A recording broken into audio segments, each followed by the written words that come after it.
Hey, hey. Yeah. Shout to day 43, yo, that's the OG. HEX, crypto big payday, you gon' see. Yo, it's November 19, that's the day they predict. Every time I spit, I bring the craziest shit. Shout to day 43, yo, that's the OG. HEX, crypto big payday, you gon' see. Yo, it's November 19, that's the day they predict. Every time I spit, I bring the craziest shit.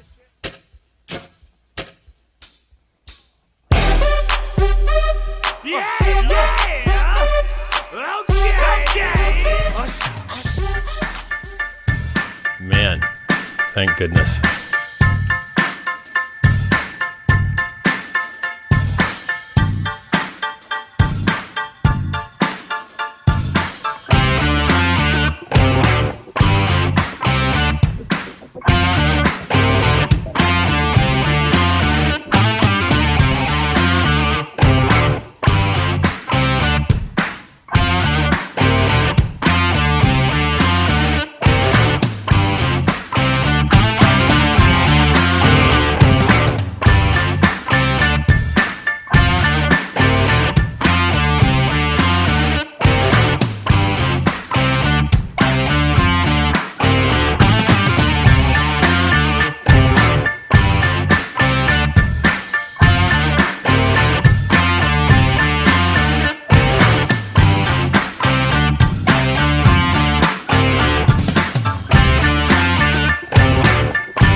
To justify what the hell we're doing here, man. He's phony, she's fake. That's the type of people I hate.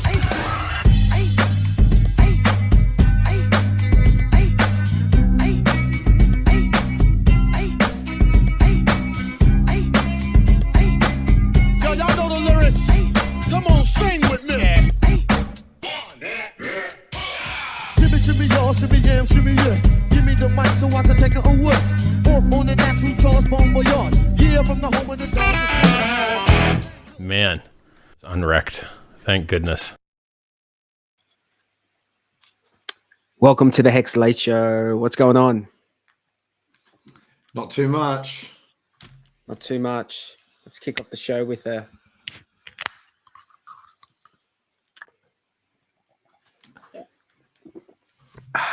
just what the doctor ordered. So, Tangent. Big welcome to everyone in the chat. It's been a week since we were live. And I would have to say a fair bit of shit's happened in the last week, wouldn't you say? I've got a few things lined up on Twitter from the tweets. But more haters. Haters? Are there haters? You know, in that intro video, you know, the crybaby guy, it makes me lol every time. We've had some more crybabies recently. Oh, really? People crying. I'll tell you about it. Oh no, they weren't literally crying, but close enough. Actually, worse than crying. Worse than crying. I would rather see a grown man cry than this shit that these guys pulled. Grown man cry is hard to stomach. I'm not saying this was worse. This is way worse. Well, now I'm curious. What went down? What happened? Did you see those two? So Ivan on Tech had a couple of guys on his channel, like other crypto influencers, and then he just asked them point blank about HEX and PulseChain. Yeah, and one of them just completely bitched it and was like, I just want to disappear and not answer this. I just want to disappear and answer this question, man. I don't want to answer this. And the other guy was like, why? What's the position? Just, you think he just know? I think he just knows that if you say something negative about HEX, you get wrecked. You get your life destroyed. But were these guys Bitcoiners? Were they like Bitcoin? No, just shitcoin shills. I don't know why he chose those guys to have on his channel. Actually, they're not very. One of them was making all right statements. Yeah, one of them was because I was listening to it, not watching it visually, so I don't know who was saying what, but there were parts of it that I was listening to that sounded logical, mainly about macro and stuff like that. Well, dude, PulseChain's coming out soon, and if 2 weeks, you're- 2 weeks, exactly 2 weeks. 2 weeks, exactly 2 weeks, exactly 2 weeks. And if you guys, if you're watching or listening, and this is the first time you've tuned into the show, or first time you're tuning into anything to do with like Pulse or Hex or whatever, PulseChain is a new chain that's going to be, I guess, deployed or in operation, as Tangent said, in a couple of weeks. And it's going to be like a full system state fork of Ethereum. And it's also going to have all the ERC20 tokens on it as well. So if you have ERC20 tokens at the time of the snapshot fork, I like to call it spork, then that means you're going to have these tokens on PulseChain. And who knows if they're worth money or not.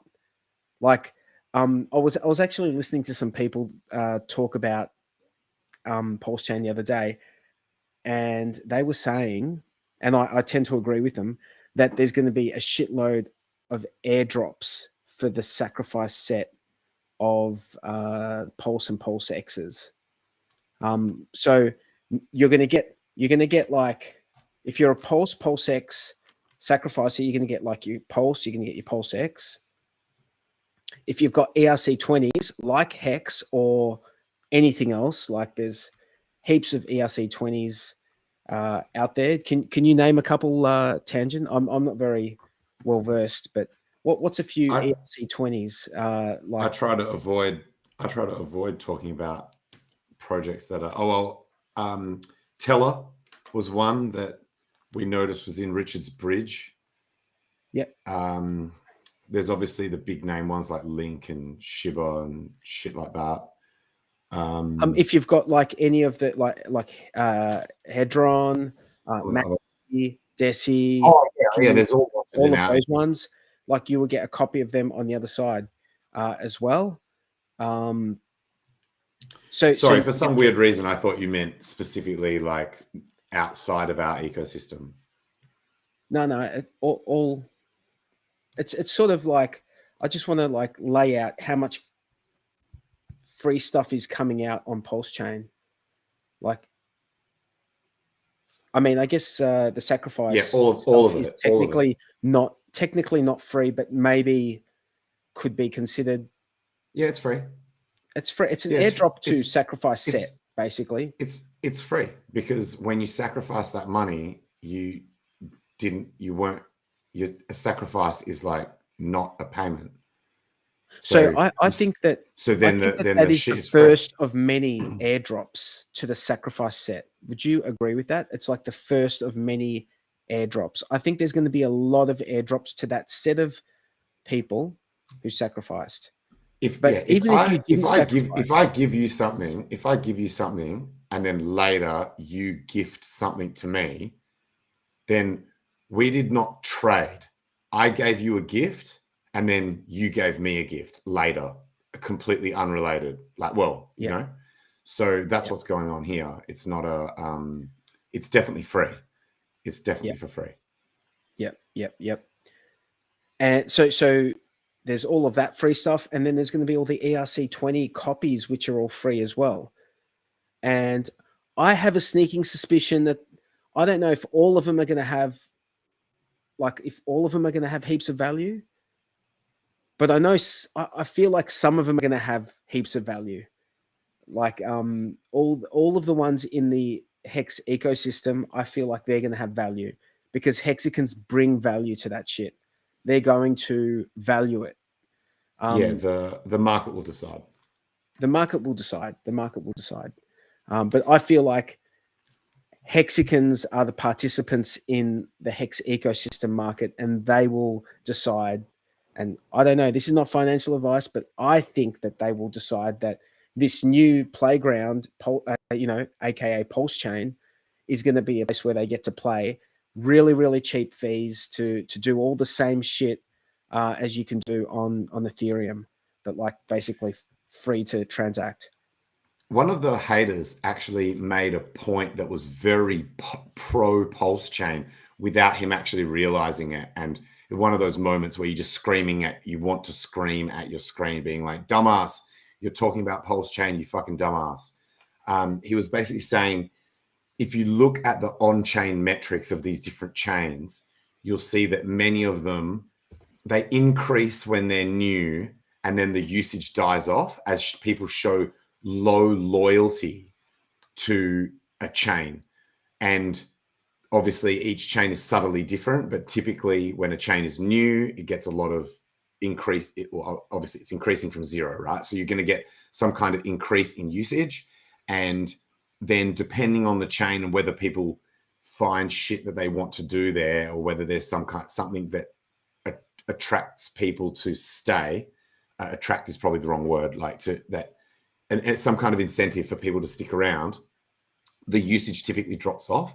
And so you can be damn sure that with something like PulseChain, you're going to have the usage, I believe, will be more sustainable because of the way that this community is so keen and so dedicated. And so, you know what I mean? So it's not the baseline and the majority of people that come to PulseChain, they're not going anywhere.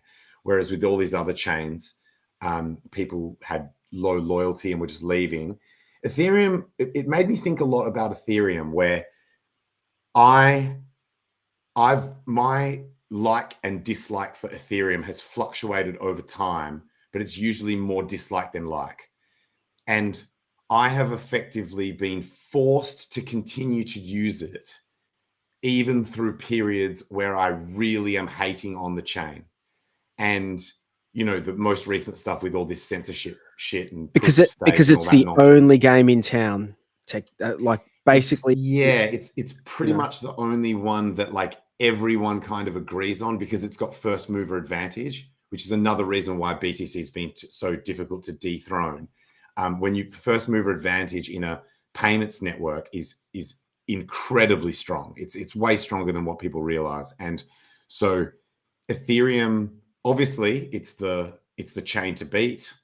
It had first mover advantage, and and even people that hate it, like me, were still using it.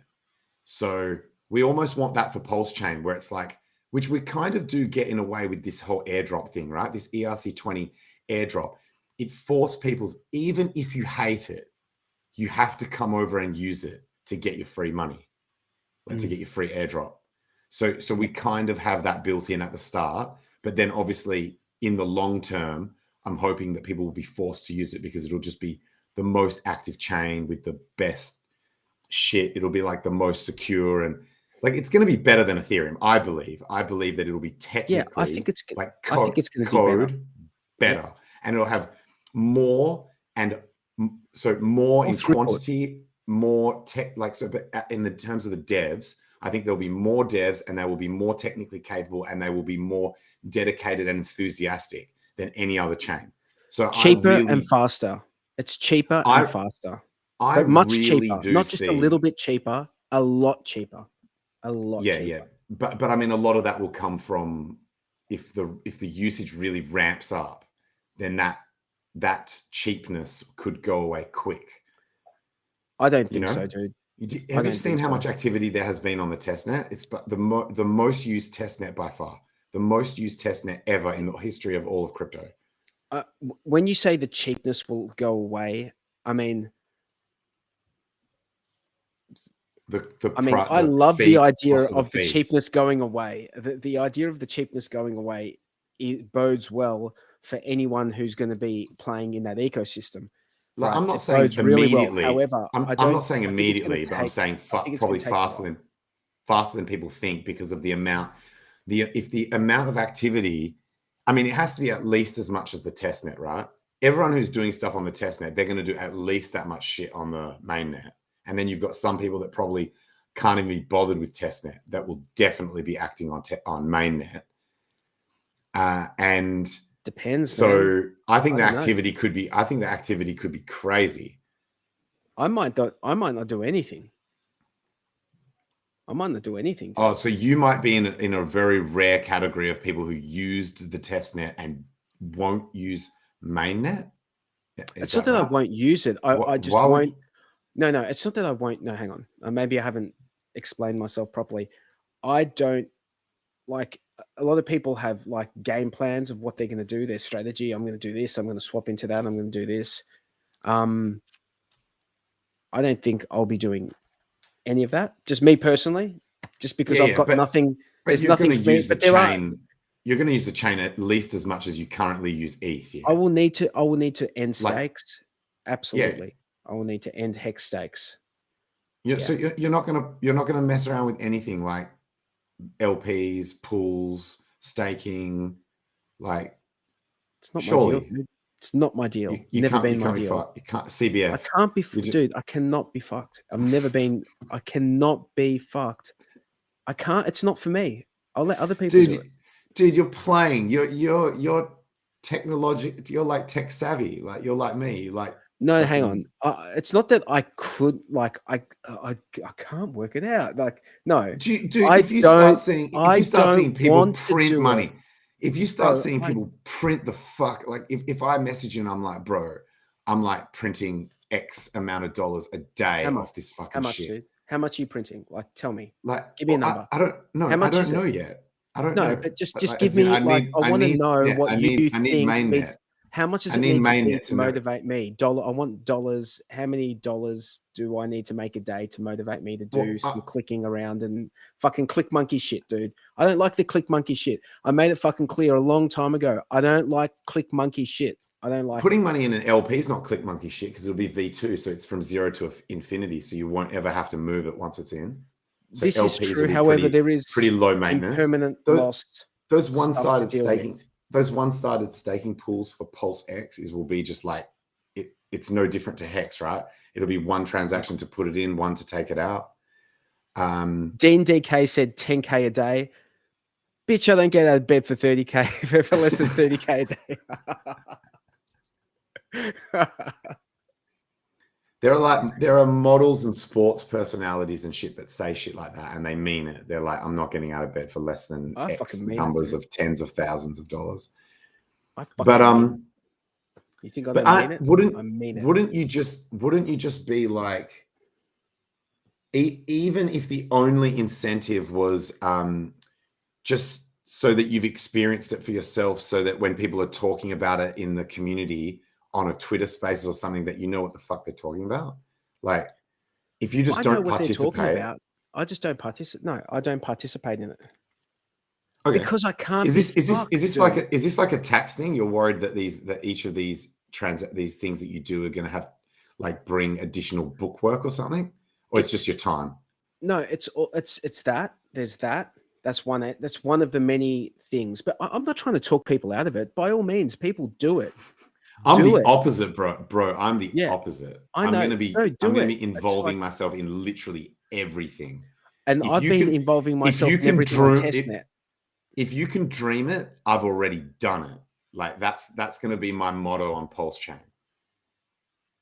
If you can even imagine it, I've already fucking done it. I'm already an expert. So did you get all your Sepolia ETH? I did that shit. What a pain it was to like mine for. I had to mine it for I don't mind. I prefer the mining over doxing. I prefer mining over doxing. Mining, all the mining is there to do is one, it obviously makes them a little bit of money, because when you allocate your compute, they're obviously using it to mine real ETH, not fake ETH, and they give you the fake ETH, right? And so, or actually, I guess ETH is proof of stake now, but they'd be using your compute to mine something that actually has value. So it means that they get money for running the faucet, which is great. And it also stops people from just creating a fucking botnet and just draining the faucet, and then no one else can get their hands on any test shit. So I think it's a reasonable solution. I mean, it's kind of the way that that proof of work was born, was to eliminate spam email. The idea that it was going to be that proof of work was to prove that you're not just spamming. Because dude, I was bitching and moaning about it in our chat. I was just like, this fucking Sepalia mining shit. Just, do you know why I was bitching and moaning? Because I wanted something instant. I could just go click and just get it in my wallet. But then it's like you have to wait 60 minutes. And I'm like, fuck, in 60 minutes I have to go do shit with the kids. It's like, I didn't want to like wait 60 minutes. Like, you motherfucker, you're taking the time that I need now to do this shit. I guess if the timing's inconvenient, then that would suck. But I think I did it. Broadly, and then I went and swapped that. Like, I went and minted some free T test die as well. I minted like, I didn't bother doing that. I know, because then I minted like heaps of test die, and then I bridged it across back over to the PulseChain version 3 testnet, and I just bought lots of shit. Just bought shit, I staked shit, and liquidity provided shit. Like, just did everything. Just did lots of stuff just to play with it. But why? If you're not going to do it on the mainnet, then why even bother on the testnet? Because I care about testing it. I care. Okay. You wanted to see if you could find bugs, or like, as in maybe see. Yeah. Fair enough. That's the. I mean, not that I was like hardcore testing it in every. Like, it's not like I was going through everything in different browsers and different wallets and seeing if everything like works properly from, different operating systems and all that sort of stuff. But everything worked really, really smoothly. It's good. The bridge was really good as well. The bridge was sick. The bridge was good. Oh, dude, did you see this? The Dalai Lama? Did he really say that? No, the tongue sucking incident with the Dalai Lama. He's like told a kid to suck his tongue. That's weird. It's like, what the fuck? Are you sure it wasn't a deep fake or something? Maybe. Fuck, man. I mean, I just find it hard to believe that someone would spend their entire life being like philosophical and like spiritual, and then do some weird shit like that. That could be some like deep fake China shit to discredit. Yeah. That sounds like propaganda to me. I'm gonna have to hear his side of the story, So the HEX price is actually having a little micro crash at the moment, but aside from that, the price action has actually been really good. I've got the chart behind me, but people are saying it's real. People are saying it was real. But how do we know really it was real? Were you there? Were you the kid getting his tongue sucked? You don't know. We don't know. We really don't know. There's a picture of it. I asked. He apologized. Bro, he apologized. But that could be fake as well, though. This is where we're at. We're at like everything could be fake. The video, the photo, the apology, everything could just be all fake, and we're just eating it up like it's real because we don't fucking know. We're just sitting here in front of a camera. I've got the more hardcore AI, and I had a discussion with it about the loss of trust that everyone should now have in the mainstream media and governments around the world. And it gave me these websites for these fact checking, like fact checkers that fact check the fact checkers. So these are like organizations that go through and they look at fact checking articles and see whether they're actually basing their shit on data or whether they're just making their shit up and saying like that something's fake with no backing evidence. And I was like, thank God that this exists. And then I went through and checked these, I went through and checked the Australian ones because there was like over 100 of them. So I wasn't going to check them all. I checked the Australian ones and I was extremely disappointed that as I went through, I could not find a single, thing that they had like fact checked where their resulting decision went against mainstream narratives. And I was desperately looking for that because I was like, there has to be at least one. Like, mainstream has got so much shit wrong lately. There has to be one fucking article in here. One, just give me one. Give me some hope. And there wasn't a single fucking one. So even the fact-checking organizations that claim to be checking the fact checkers are fucking full of shit as well. So that was incredibly disappointing. I deleted my tweet about it because I was like, I'm not advertising. Who these pays pricks. the fact checkers? So these were like, some of them were universities. Like there was like RMIT Fact Lab, and well, for a university, you've got slave labor. Funding from anyone. You can get you can get funding from governments and donations from ex-students. But you also get have donations students from anyone, man. You also have students there that you can use as slave labor. You can use students as free labor. Like, I know this sounds harsh, but it's true. You tell them, oh, we're going to do this project where, and you pay them in marks, like the score they get for the course is the payment. So you go, go and do some fact checking or whatever, and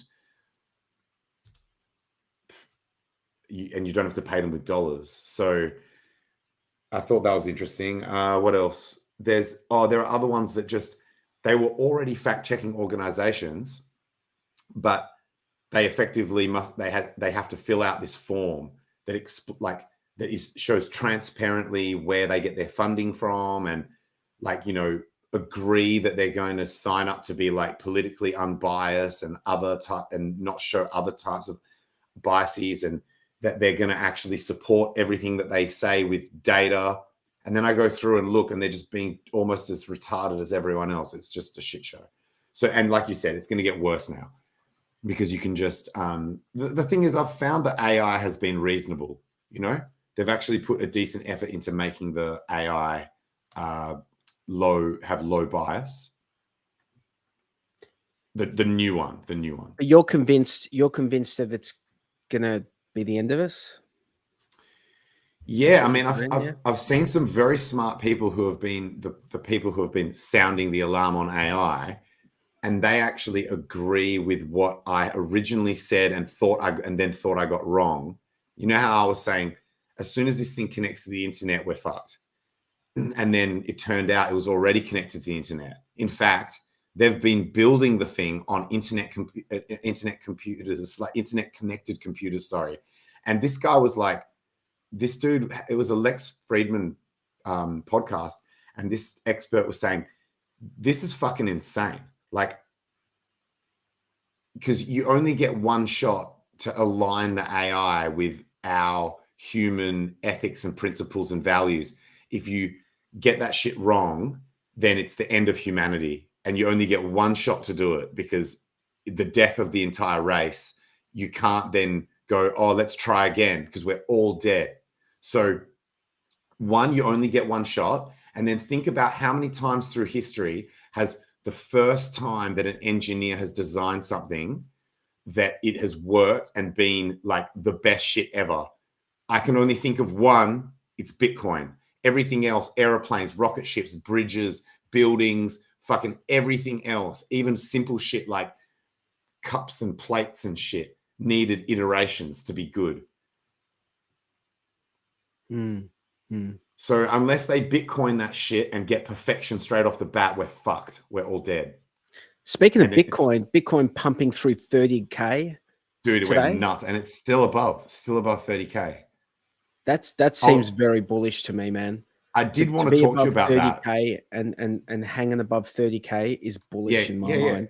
Consolidating at the highs is always bullish. So this is bullish. Being above 30K is obviously bullish. Just to have that three, three at the front is bullish, man.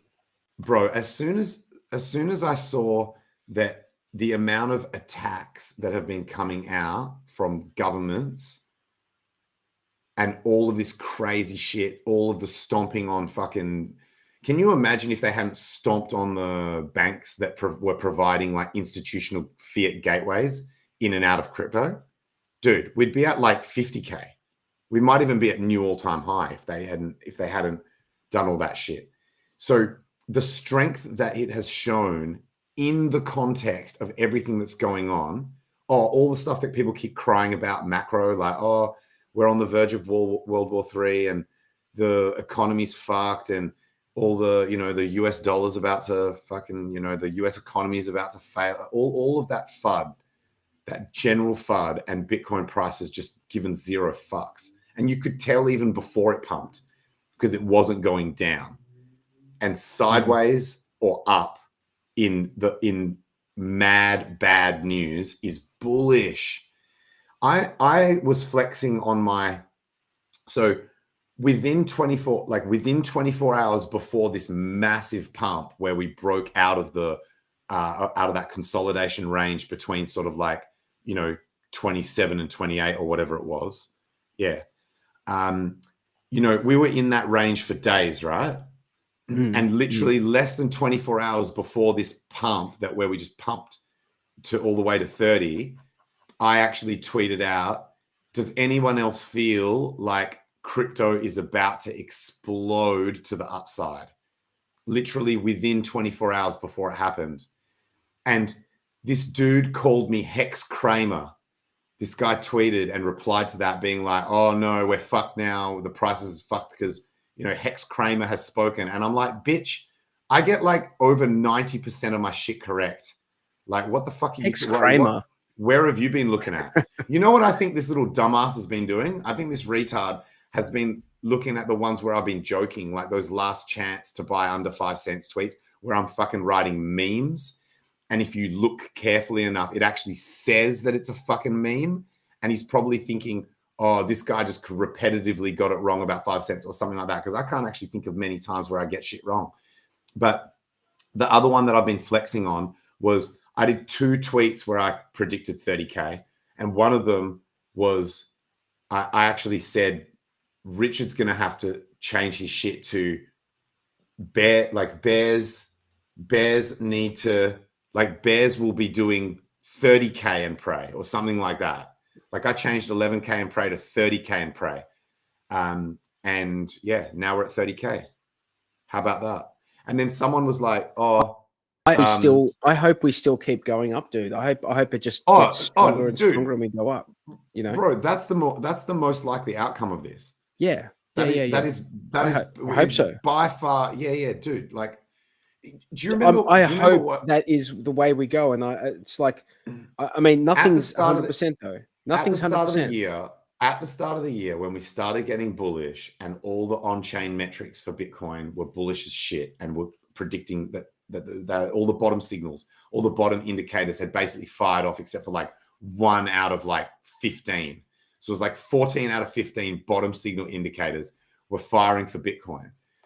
I was like, I'm bullish now. And people might remember this from Twitter Spaces. I was like, I'm bullish and I'm going to remain bullish until I see evidence, until someone can present me with evidence and good reason to be bearish. And I'm not counting macro because fuck macro. Cryptos doesn't need to be macro's bitch. In fact, it should be the opposite. So I was like, fuck macro. If you can bring me a compelling argument other than macro, and no one's been able to do it from then until now. And that was basically the bottom. We've been pumping ever since. And my rule on that continues. I'm not going to flip bearish now. There's even more reasons to be bullish. Yeah, I agree. More reasons to be bullish. Yeah, sorry, that wasn't meant to sound aimed at you. No. I'm just bullish, man. I'm just so bullish. You know my position. I want it to go up. I want it to go up. I just think it's also possible that, we have another, race at some stage, but who knows? I hope it keeps going up. I don't know, dude. I don't know. I don't know the future. You don't know the future. Do you remember? I don't know the future, but I'm pretty confident that we're going to continue going up because do you remember when Ivan on Tech laid the Wyckoff accumulation pattern over the Bitcoin chart and it was basically this entire shit that we've gone through, this entire bottoming pattern effectively looks almost like textbook Wyckoff. in terms of all the phases, it was like insane. He was calling it the ghost of Wyckoff. Absolutely insane. If now we've done phase D or whatever, or phase E, and now it's like, now we need to go up like a lot. Oh, bro. Like a lot. Thinking, hang on. Just before, when the guy was calling you Kramer, this is what I thought as well. I was thinking Kramer from Seinfeld. That's why I was just like, Jim why Kramer. the fuck are you Kramer from Seinfeld? The dude that gets everything wrong. Kramer gets 100% of shit wrong. It's like the opposite of... Kramer, like the money markets, whatever, Mad Money guy, gets 100% of shit wrong. I get like 90% of my shit correct. At least. Yeah. So yeah, this is good. So this is did you good. see this? Can I bring something up? Did you see where is it? This one here. I wish HEX was going up though. Like HEX looks like it's going down a little bit.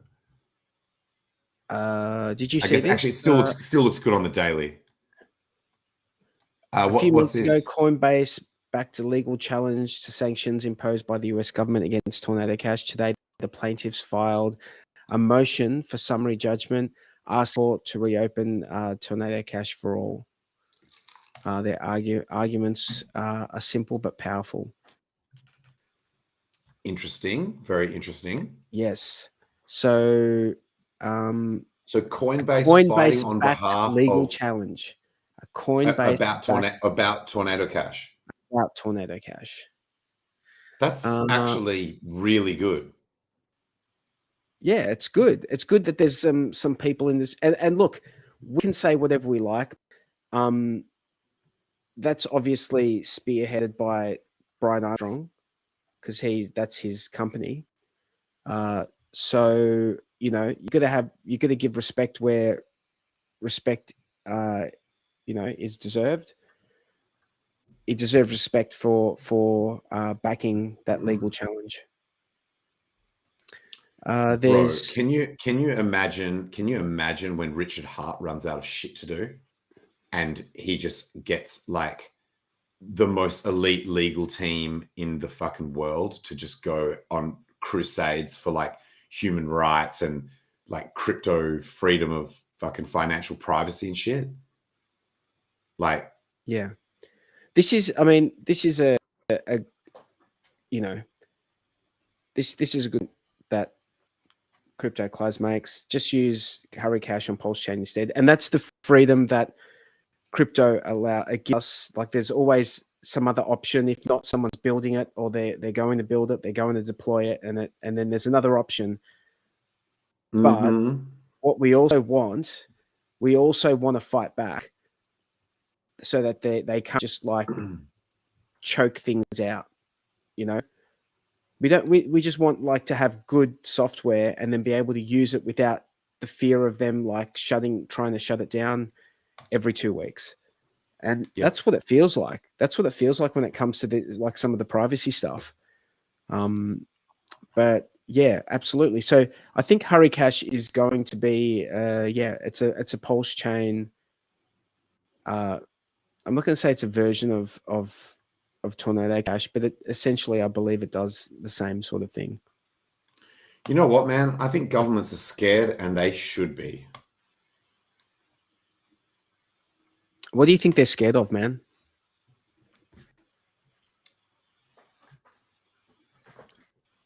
No,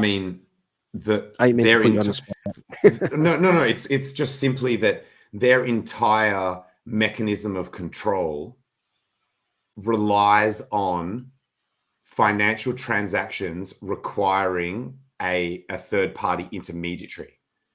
It does. It really does. And so that being taken away means their entire game plan gets fucked. Like that was the entire plan. Well, if they can't control money, they can't control us. And so that's a really good comment, dude. And it brings me to like Christine Lagarde, who's the head of the European Central Bank, was tricked into an interview with someone who said they were Zelensky. And there's just a couple of minutes of video that I think is worth us watching. I did show. How did you fall for that? I don't know. her PA obviously not the fired for sharpest knife in the sure. drawer, but there you Her go. PA's got to get fired, right? Like, as in, I'm also a good user of electronic money. So my question, you're introducing the electronic euro, as I know. Yeah. So Yeah. how can switching to Can I just say that this guy sounds like no Borat? way, no way. Yeah. Wait, could this be a deep fake? No, this is legit. Actually, I wasn't How there, could she but be this I believe it. dumb? I believe this is legit. But if you listen to her responses, you'll be like, yeah, it's like she's giving legit responses. Just listen to what she has to say, and then we can judge it. an electronic currency help? Well, two things. Number one, it will be decided in October. So we are preparing the ground. We want to be ready. We want to be trained, but it will not be decided until October 23. Mhm. The reason I'm personally convinced that we have to move ahead is a situation like the one we are in now. We are dependent on the supply of gas by a very unfriendly country. I don't want Europe to be dependent on an unfriendly country's currency. For instance, I don't know, the Chinese currency, the Russian currency, the whatever. Or dependent on a friendly currency, but which is activated by a private corporate entity like, Facebook or like Google or anybody like that. I'm user of Bitcoin too, so I had bought it when it started, and I hope that it also will work through the special system. And I know there are many protests in Europe against the electronic euro. What is the reason? It's the beauty of Europe. It has different positions. If you ask in Northern Europe, for instance, in the Netherlands, they're quite happy to see the e-euro coming. If you ask a young German man, he'll say, yeah, fine. As I said, I don't want Meta, Google, or Amazon to suddenly come up with a currency that would take over the sovereignty of Europe. I don't want a foreign currency to become the currency of trading within Europe. So we have to be ready. No, the problem is they don't want. I'm just going to jump in here. That's I think she wild. forgot that the euro came in fucking 20 years ago, and the euro has taken away the sovereignty of every country in Europe to determine their own monetary policy on a country by country basis. I think she's forgetting that was like just 20 years ago. And now she's talking about bringing in an electronic euro. And just listen to what she has to say at the end. How the fuck does she still? Oh, sorry. How does she still think she's talking to Zelensky after he said he bought Bitcoin right at the start? Clearly, that would be a sign. It'd be like, wait, you know what I mean? Like, as in, what would be the odds that he would have bought Bitcoin at the start of Bitcoin? And yes, to the person in the chat who's saying the EU, not Europe. Correct, the EU. Yes. They don't want to. Yeah, but you know what? Now we have in Europe this threshold above 1,000 euros. You cannot pay cash. If you do, you are on the grey market. Oh, I you saw take this. your risk. You get caught, you are fined, or you go in jail. But Straight to jail. The digital euro is going to have a limited amount of control. There will be control. You're right. You're completely right. We are considering whether for very small amounts, anything that is around 300, 400 euros, we could have a mechanism where there is zero control. But that could be dangerous. The terrorist attacks on France back 10 years ago were entirely financed by those very small anonymous credit cards that you can recharge in total anonymity. Yeah, so shut up.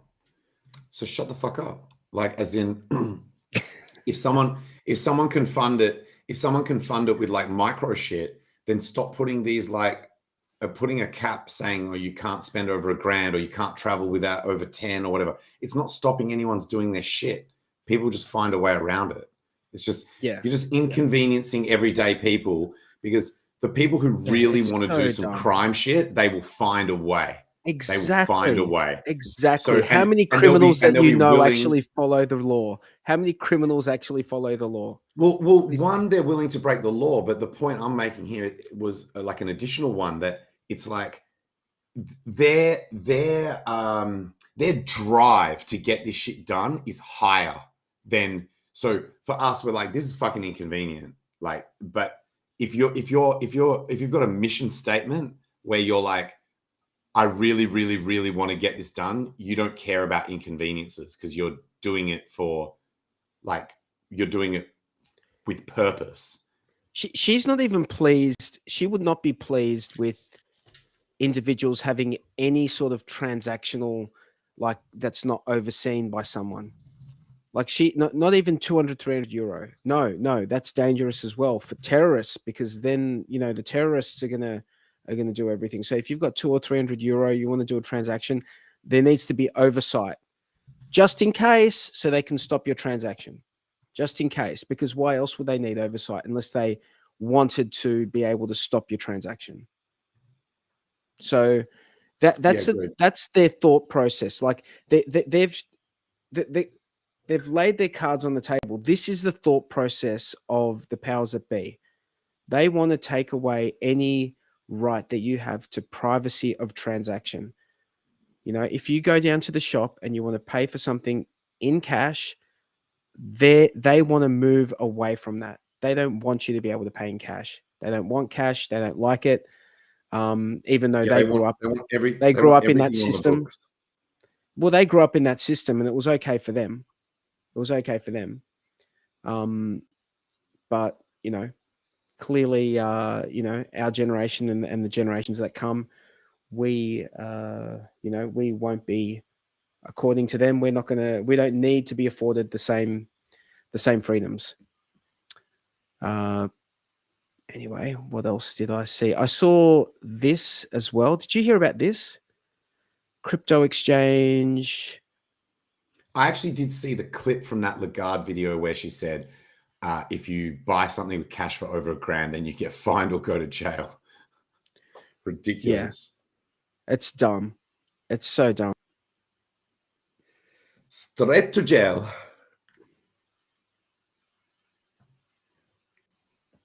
So you're not allowed to have value. It's so, dude, it's so fucking dumb. That just stops people from using, like, government currencies. People just do other shit. Give me $1,000 worth of fuel. You know, give me so things can just be traded. As in you're saying it incentivizes barter. Well, it can still be denominated like, okay, I want $1,000 worth of this, right? So that, like, might be, you know, how many liters of it might be 1,000 liters or 500 liters of diesel. So okay, well, just give me 500 liters of diesel. Come and give you 500, and I guess it's for larger amounts that would make more sense, right? But it's just so silly. It's so silly because they just want to have a microscope up everyone's anus. That's what they want. Too right. So yeah, did you see this? Crypto exchange Binance has Australian financial services license cancelled by ASIC. I did hear about that. Yeah, on shit. Where did I hear about it? I mean, I assume maybe Ivan's streams, but I did hear about this. Oh yeah, so Klaz like tagged us in this. Oh, maybe that was it. That's why I saved it. Yeah.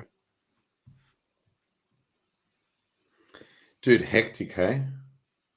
Dude, they're coming for him. This is a pronged like attack on crypto happening at the moment, which is so bullish. God, how bullish is that? Super bullish. Super bullish. Bro, it's the quote. We're at the then they fight you stage of the Gandhi quote or whatever. I never thought then they fight you, dude. It's so we're so at close that to point. winning. We are 100%. Dude, we're 100% at that shit.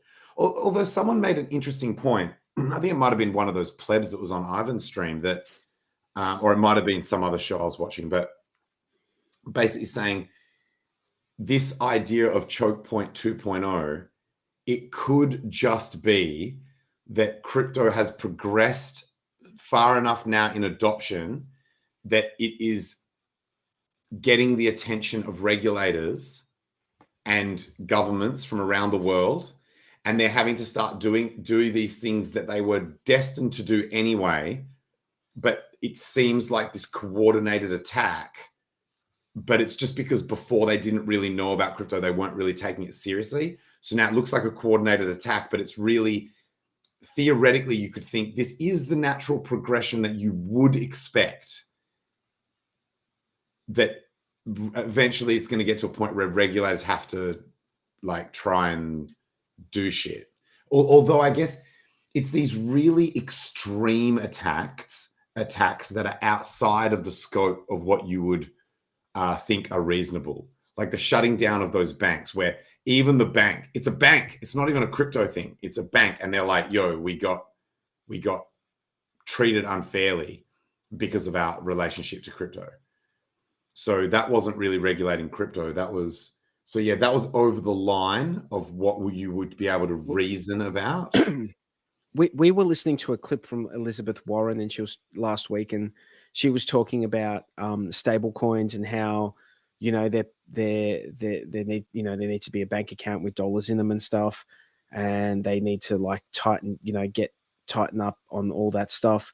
And it's I'm just like, this lady, like, obviously does not know what's coming in the way of other types of stable coins. Absolutely. Because you don't need to have the money in a bank. You do not need to have the money. You can have the collateral on chain, and then obviously you need to rely on an oracle to give you $1 to whatever collateral it is, price feed. But as long as you've got that, then you can have like there's other methods of having, and look, and I'm talking specifically about things like liquid loans, which will, as far as I understand it, is going to deploy on PulseChain. And then there's no need to have a bank account. You don't need a bank account with that, with dollars in it. You know that comment that I just made. I've decided that no, there is an effort to do more than what is reasonable. I just thought it was an interesting point that guy made, that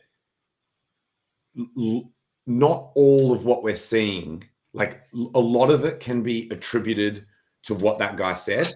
And there's only like a smaller subset of things that are like that are completely unreasonable, but because of their existence, then we would say there is a choke point 2.0. Hey, Jexa, how's it going?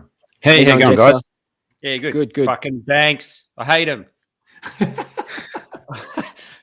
I was down there trying to set up an account for my daughter today. God, it's a lot of fucking around. Yeah. Yeah, 100%. I was driving my daughter down there, and we had a chat about banks don't have any money in them, because we bank with ANZ.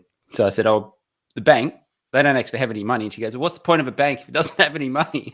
So then we got into the whole, what's a Ponzi? Yeah, so she's well educated about the system she's grown up in. I was having a discussion with someone about how their thing was like, banks don't make any money because they have to, like, this was over Easter, and it was like, they were like, if a bank lends you $100,000, right, at 5% or whatever it was, I don't know what we worked out. It was like $100,000 over 30 years. Over 30 years, they're only getting like another $93,000. And he's like, it takes them all that time to get all their money back and the profit. And I'm like, yeah, but they never had the money. The money just got free money. They never actually had that money. It just got created to give to you, and they never actually had it. So they only just got like the margin on the cash rate. yeah. It's they get the interest, the difference between the cash rate and the interest rate they give you. That's what they're getting. Yeah. Right, that's what they're getting, and the rest of it is like. So I'm working with a few guys on Upwork at the moment, and I'm paying them over crypto rails. And literally within 5 minutes, we agree, okay, just send me your address and I'll send you the funds. And bang, within 10 minutes, they've got the funds in their account. To try and do that at a bank is impossible. Like, you've got to jump through so many hoops. If I wanted to send funds overseas, it would be an absolute nightmare. There's just so much. Did you do it with crypto? Sorry, I missed that. Did you do it with crypto? Yep. Yeah. I pay those guys via crypto. It's just so much easier. It's just. I listened to Adam Stokes say that he does the same sort of thing. He does it with Litecoin, just because Litecoin is really quick and it's relatively stable. Yeah, no. To be honest, it depends on the person. A lot of one of the guys I'm working with is in India, and he doesn't. Obviously, the fees on ETH is a bit of an issue. So we use Polygon for his payments and things like that. So it's just so easy to move money between chains and things like that now, between layers, and to find bridges and stuff. Yeah, but everyone thinks there's going to be one solution is going to rule them all, but each section has a use case. So for some guys, that transactional thing where they just want some rails to be able to send money cheaply on, something like Polygon, it's fine. That's perfect for that. If you want high-end NFTs and shit like that, then maybe that's not the chain. Maybe you want to have the premium on ETH and things like that. So everyone will go where they need to for whatever service they're going to require. So I'm all for a multi-chain world. I've got another tweet here from a lady called Tulsi Gabbard, who used to be. I can't remember if she was a Democrat. I think she was a Democrat, and then she left again the Democrats. So I think she's an independent now. I believe she's an independent. The US federal government has just begun implementing a centralized digital currency project, CBDC, to bring about a cashless society where every transaction we make is tracked, monitored, and controlled, thus undermining our autonomy and freedom. To protect our freedom, we must all stand together in rejecting this effort to institute a digital cashless society. Hear, hear. So this is someone that's not known to be anything really tied in with crypto or anything like. She's purely coming from her political realm, but there's a lot of people that obviously see the. Well, she's been on Joe Rogan's a couple of times, so Yeah. she's like I think. She's obviously someone who's just not like towing the party line, and she left the Democrats, which goes to show you that like she has principles, I guess, right? She actually believes in something, which is pretty important. Like, give me someone who believes in something, and you know, I don't like it when people just toe the line, mindlessly toe the line. Yeah, it's funny. We've seen a few walkouts where I think there was one in the UK recently. This was more related to a guy that got up and spoke about vaccines and things like that. And literally the whole parliament just got up and walked out. And I think there was another one in Australia just recently where the whole Senate, basically one guy got up to give his, I don't know what they call it, he had time to speak in the House. And literally everyone just got up and walked out, and there was a few people that obviously didn't twig to what was going on, and someone walked across from the other side of the aisle and said, whispered in their ear, and they got up and left as well. So you've got groups of people that just they either don't want to hear the truth, or they know the truth and they don't want to be implicated in any way. But literally this guy got up and just spat out, just spewed facts on, I think this was to do with vaccines and stuff as well, but basically spewed facts of that you couldn't dispute, and head in the sand, literally got up and walked out, so they didn't have any, I don't know whether it was just to avoid any fallout, or whether they could be accused of something later on, or what, but it was astonishing to watch that kind of shit happen where there's real evidence being put forward in Parliament, and people are just turning a blind eye to it. It's insane. And so thanks, Archie. Yeah, so there was one over in UK, and there was something similar that happened in Australia as well, where guys get up and fight for the right thing, and just blindsided. Well, not blindsided, but I guess blackballed was the word. It's crazy shit going on. Yeah, that's odd. Like, because you'd think they'd have some kind of parliamentary privilege that means they can sit there and listen to shit and still pretend that their shit doesn't stink. Yeah, I think it must. It's got to be something like if you weren't there to acknowledge something, you've got a plausible deniability, as in I didn't know what was going on. First I've heard of it, sort of thing. Oh yeah, true. So I think it's a bit of that going on. Crazy shit that we're seeing around the world. It's because they fucked up so bad. They fucked up so bad. Yeah. And they don't. No one wants to. And not everyone. It's like diffusion of responsibility. Yeah. It's like when my first year uni back in the day, I remember we did this experiment where we were meant to walk down like an outdoor area when there were lots of people or when there were like very few people, and drop some papers or drop your books or something. And we'd have like people inside observing. And then when you dropped your books and there was not many people around, like one or two people, the one or two people would always come and help you.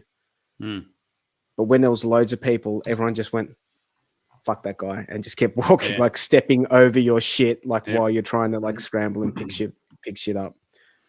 I think that's called the there's a term for it. It's like, it's the same they say on country roads. If you break down on a country road because there's so few passerbys, if the next person to come along, they'll stop and help you. Whereas if you break down on like a freeway, no one stops because they just assume someone else will do it. Yeah. Like, it's like not my responsibility. Tragedy of the commons. I think it's called some bystander paradox or some shit. Like, I don't know. Yeah, I think it all refers to similar phenomena, where it's like it's just group behavior, isn't it? And as soon as one person breaks the group, and like it could be you're sitting at a concert and no one's dancing, and as soon as one person gets up and dances, then everyone goes, oh, well, I'll get up and dance too. I was close. It's the bystander effect. Yeah. Yep. The bystander effect. Oh wait, no, this is something different again. Hey guys, it's Sammy. I could hear that.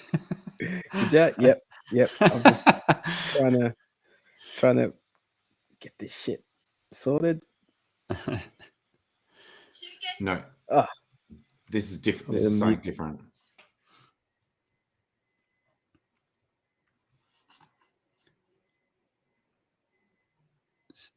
You about to play something or keep going?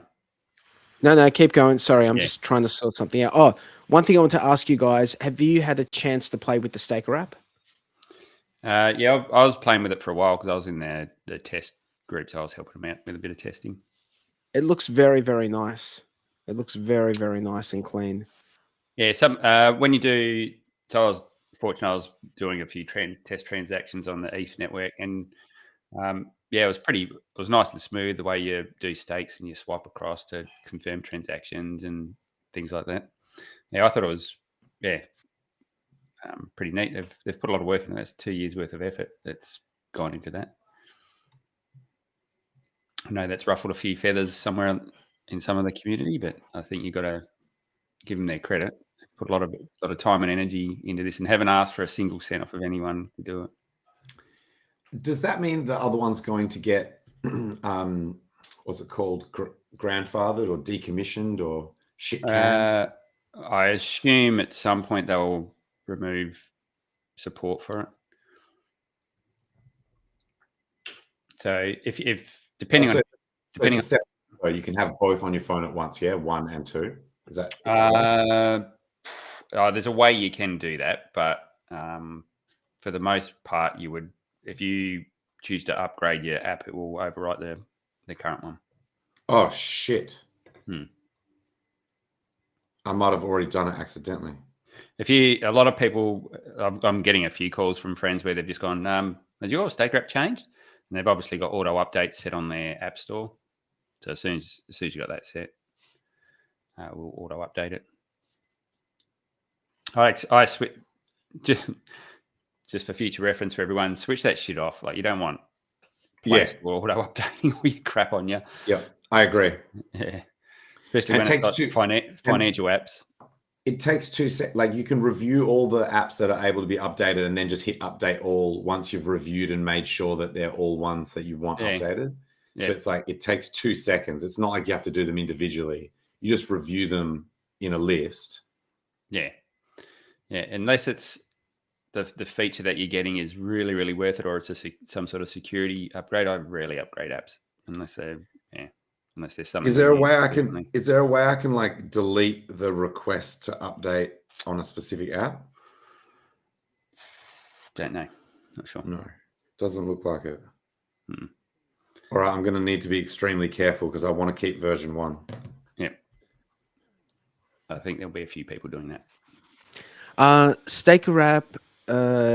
Originally in this tweet, they've said the premium tier would have if you had one smart wallet.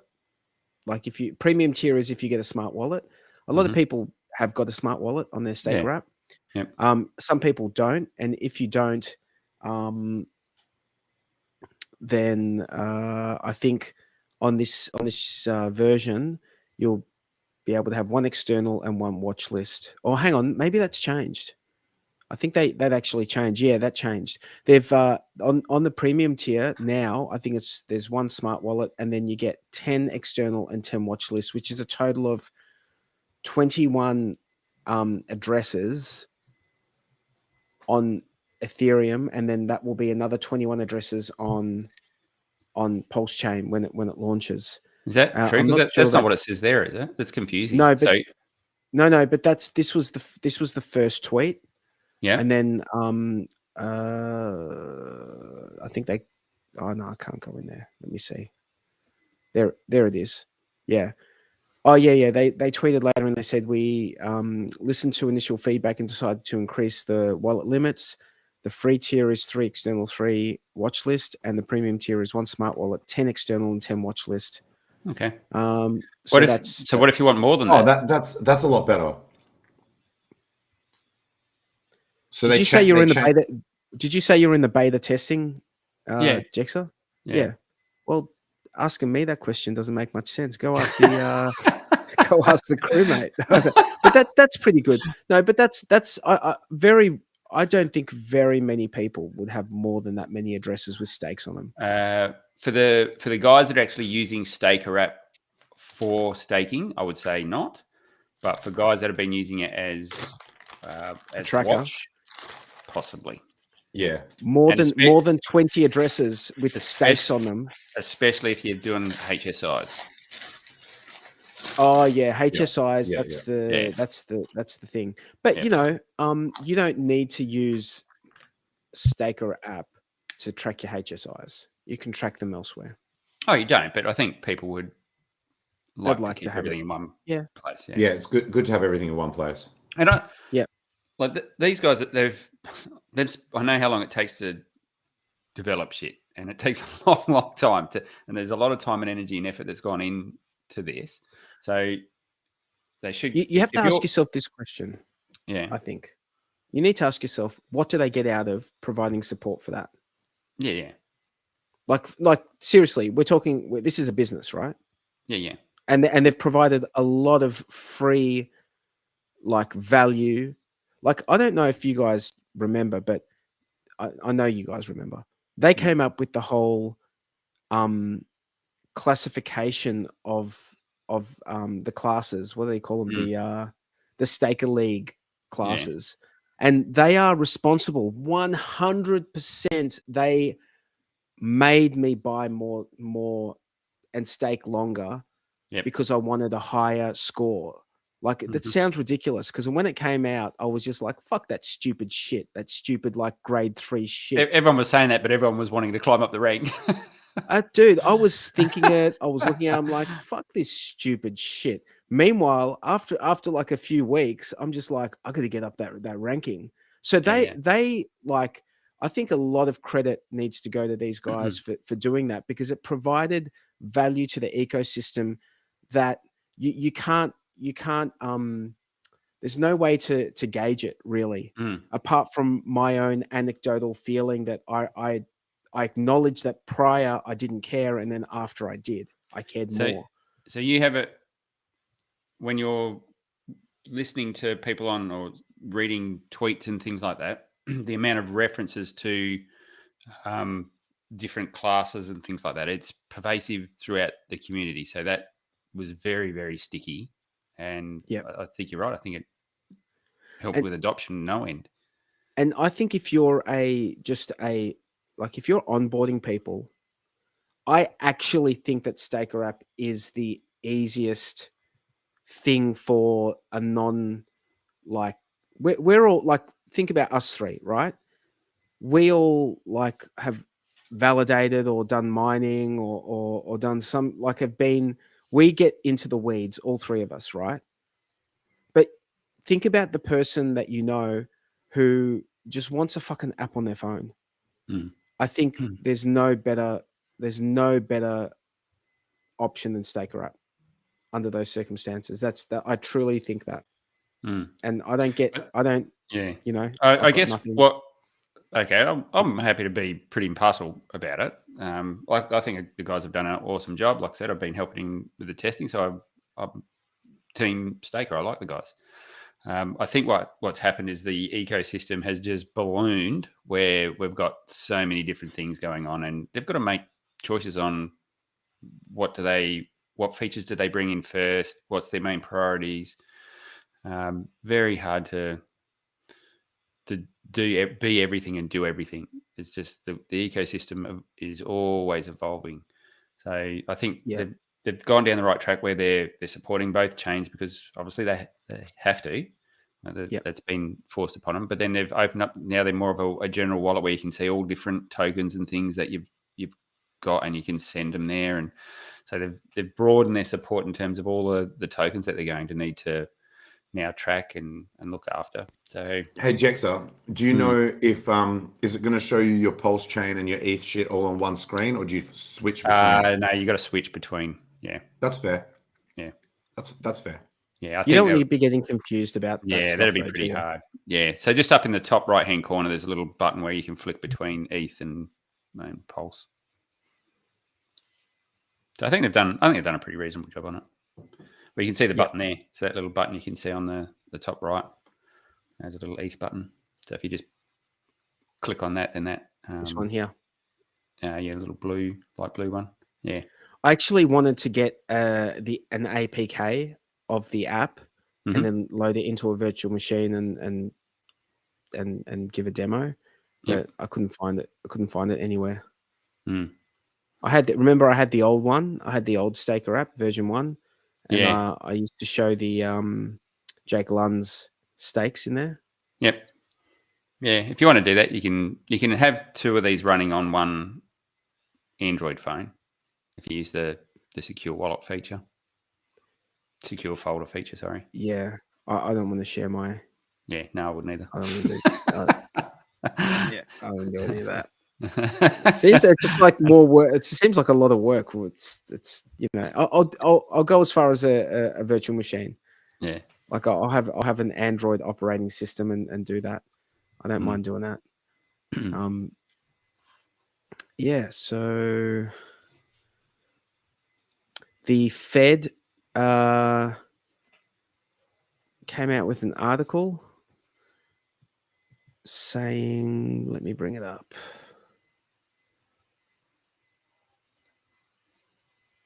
Where is it? There we go.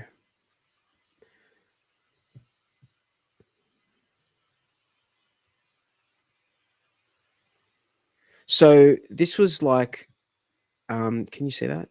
Yeah. Yeah. This was like an article that I saw on it was on Twitter. Someone had posted on Twitter, and it was as if the Fed are like backtracking, on this the FedNow, the whole FedNow thing. Have you heard about that? The FedNow. Yeah. So I think that they're two different things. One is just like faster rails, essentially.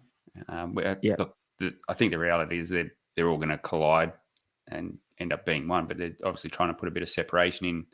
I think because there is so much pushback on the CBDCs. Yeah. I think people see this as the skinny end of the wedge. Yeah, it is. It definitely is. Yeah. I think they're chucking everything at it at the moment. Yep. So I'm all out, guys. That's all the tabs I had.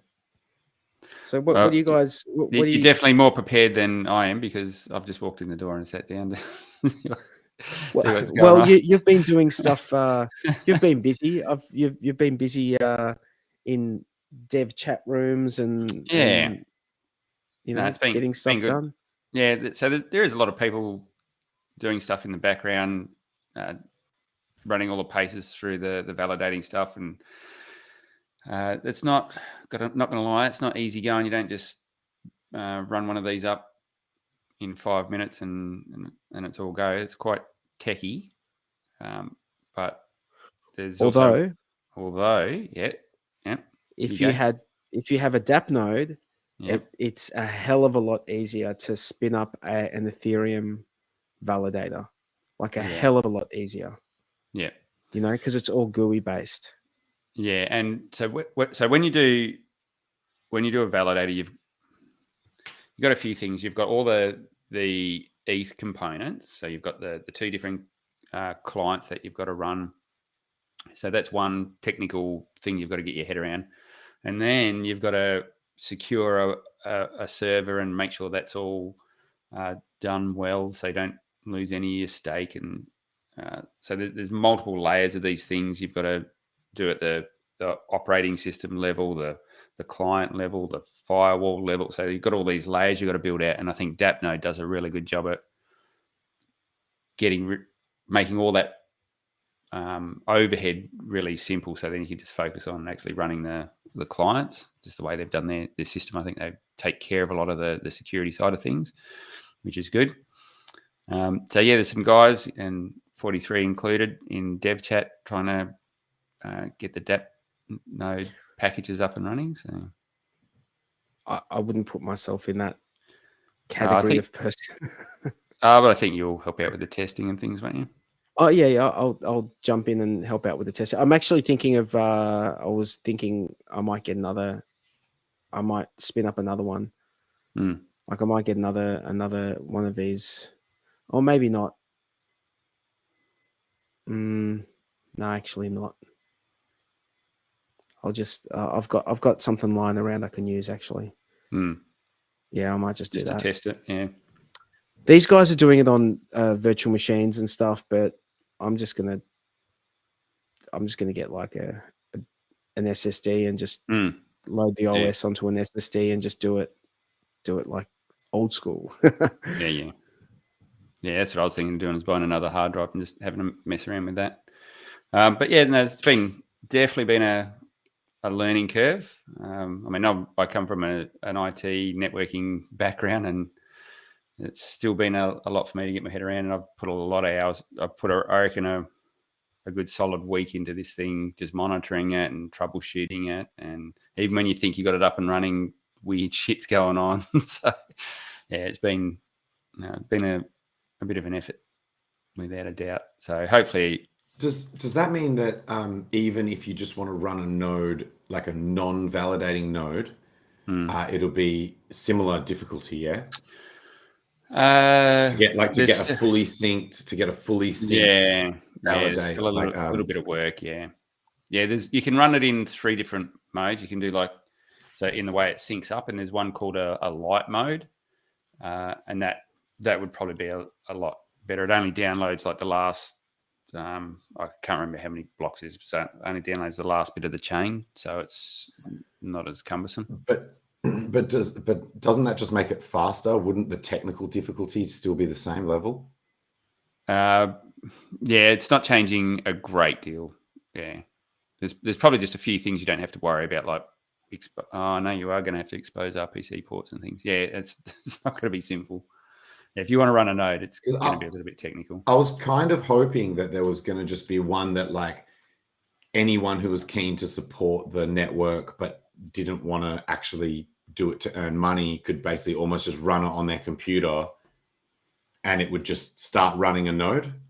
But it doesn't look like that's going to be the case. If they do the DAppNode thing, if they get those DAppNode packages for PulseChain sorted, you'll be able to do it on the DAppNode.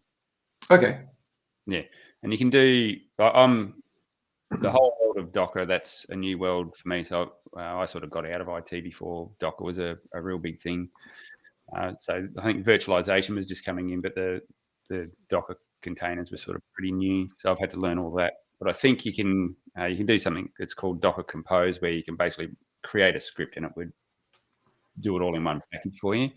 So I think if we can get someone that's got the smarts to do that, which a couple of the guys in the chat have, possibly you'll end up at that point where you can just plug in a few settings and away you go. I think the possibility that of that awesome. happening is like, I think the difficulty level is a lot like that. The hurdles are a lot less because you've got Ethereum clients, execution clients, Ethereum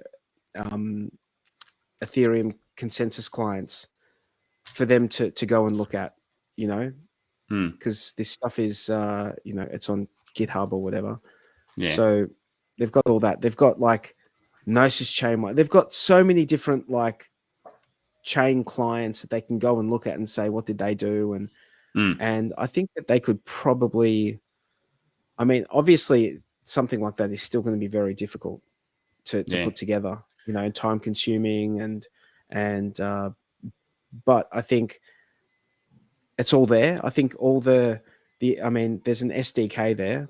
And I think all the components would be there to make it easier than starting from scratch for sure. Yeah. I think ultimately, the DAppNode thing will be what you're talking about, Tangent. If someone wants to run one of those, that would be the easy route, I would think. Is that easy? 43, still pretty technical.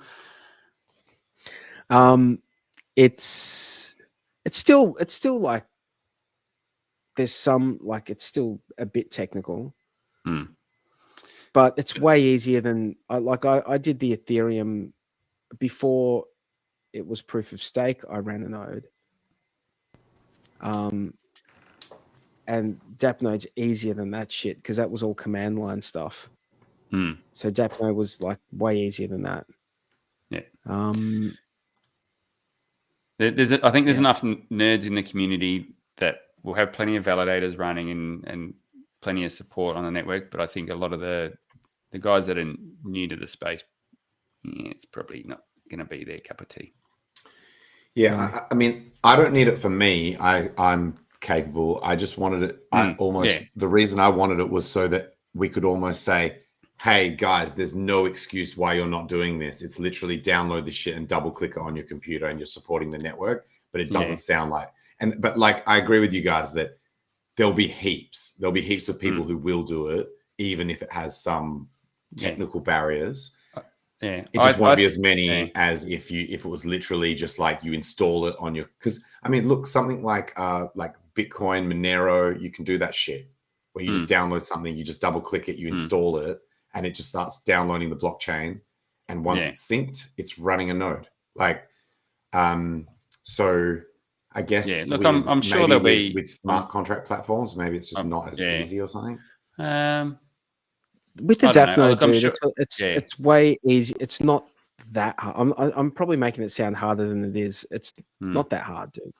There's like tutorials and stuff how to do it. It's not. And I think there's enough people in the like Alex and DFed, and there's guys out there that are looking to do like the one-click solution sort of things.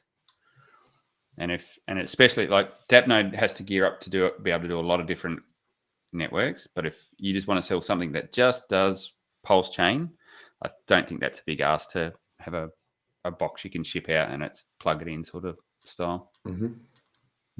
Yeah. Did you guys know that Sammy Chica has some fans out there? Did you know that? I didn't. I've got a clip here of one of her biggest fans, who's Let's go. she's doing her impression of Sammy. Let me just play it. Hey guys, it's Sammy Chica here. Everyone join HEX.com. I'm going live on Saturday, so everyone join. Let me play that again. Hey guys, it's Sammy Chica here. Everyone join HEX.com. I'm going live on Saturday, so everyone join. Do we know who that was? It's clearly a champion. Champion of the person. She had the hair flick down pat. Yep.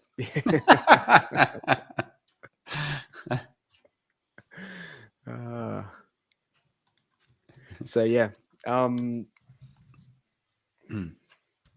But yeah, other than doing the validating stuff, I've been a little bit distracted. Really, I haven't sort of been paying too much attention to what's been going on. There's just what's new? Like as in, there's so much happening. That's the problem. The bridge is new. Yep. Richard's been replying to people quite a lot. Like he's been trolling people on Twitter, and just generally. William Shatner. Oh, Richard Hart tweet 23 minutes ago. Yep. I really wish there was some accountability. It's hilarious seeing good things disparaged by people that promoted and profited on the horror of others. Is that a typo? It's hilarious seeing good things. Yes, that's a typo. Influence feeding their followers into the meat grinder of margin trading, rug pulls and scams. How dare they continue? That was my point. I was like, this guy needs to shut the fuck up. Like if you were like bragging about how amazing Sam and FTX is, then you should be under a rock now, cowering and hiding, and like you can still participate in crypto, but no longer in public as an influencer. You shut the fuck up. You shut the fuck up and you start learning from zero again. Or at least own it publicly. Own it. Yeah. Own it. Yeah. It's crazy, man. It's crazy. crazy. Richard's been retweeting this guy quite a lot. This PhD guy, Peter St. Onge. Yeah, he's been tweeting these short clips. Do you want to let's listen to this one? Could be re-accelerating. Hey guys, new inflation. I've been playing this guy's clips for the last few weeks, actually, because probably because Richard's been retweeting them. But yeah, he's got some good info. Numbers are coming out tomorrow, and fresh data from the New York Fed says it's not going away. In fact, it could be re-accelerating, going by the fundamental core measure that the Fed worries about. So the beatings will continue. First, the numbers. Every month, the New York Fed asks regular Americans how much they think prices will go up in the next year, and then in the next couple of years. In the latest release, both one-year expectations and three-year expectations popped up. So now the average American thinks inflation will run 4.7% over the next year. To put that in perspective, it's worth noting that last year's peak of 8.9% inflation, remember these are official numbers, unofficial numbers are much higher. Anyway, at that official peak of 8.9, Americans had only expected 4.8%, about the same as now. So inflation came in almost twice what Americans expected. This is possibly because the Fed and Treasury were lying to them that inflation was transitory, which Americans believed because both the Fed and Treasury employ hundreds of PhD economists who Americans don't realize are paid to lie. By the way, the Fed's very open about doing this. They call it forward guidance. So if recent experience is a guide, it could actually come in much higher, again, because they are certainly lying again. It's literally their job. And so, right on cue, it's back to gaslighting. Last time around, the excuses included COVID-19, Vladimir Putin, and of course, global warming. But above all, too many people buying stuff on Amazon. Exercise bikes came in for a special 2-minute hate at a White House press conference. Now, once again, regular Americans are to blame. To blame for the orgy of money printing by Wall Street and its servile Fed, all to make room for the $7 trillion in federal deficits and the bonus trillion spawned from zero interest rate policy that they use to bribe voters into accepting lockdowns. All that freshly printed money stealing their dollars' buying power like pouring water into wine. And so they stole your paycheck, they stole your life savings, but it is your fault, once again, for still trying to buy groceries. Bloomberg takes a stab at the genre today with an article blaming consumers for paying higher prices, demanding they instead start TikTok shame campaigns and organize one-star review campaigns to punish grocery stores. They wax nostalgic about similar pressure campaigns in the 1970s, hoping that Americans once again blame their local grocer for the trillions stolen by Washington and Wall Street. It's worth noting that grocery stores make almost no money. They generally make about 1 to 3 cents on the dollar, while Wall Street collects $275 billion in Federal Reserve printings, plus another $263 billion in profits on the exorbitant privilege of Xeroxing money and lending it out, fractional reserve banking. And so rather than blame the $6 trillion plus in money creation or the $7 trillion in counting in federal deficits, it is your local grocer who will take one for the team to hide the swindle. He's the one who's got to wake up early, work for free, or else the useful idiots will run TikTok and Google review him out of business. Note the pattern. Every time the official experts break it, which is quite often these days, the first reaction isn't to fix it or even figure out what they did wrong. It's to find a scapegoat quick. Pay no attention to the men behind the curtain. With a lapdog media right there with them, glorified coupon circulars whose only remaining source of prestige is government favor. We'll see more gaslighting as long as they keep breaking things, which at the moment looks to be a while. Okay, we'll be watching. See you next time.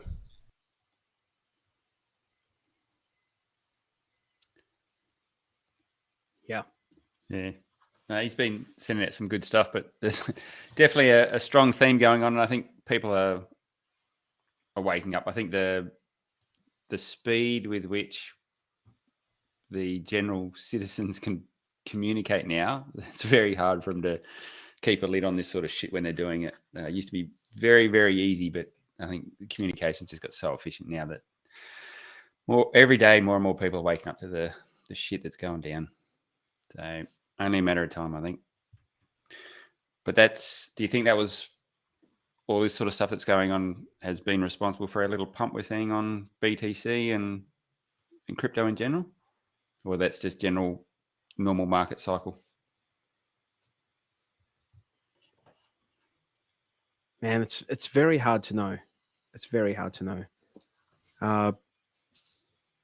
It might be some people seeing what's going on with the dollar, getting spooked, and actually seeing crypto as a safe haven, and saying, "Hey, we might de-risk into crypto."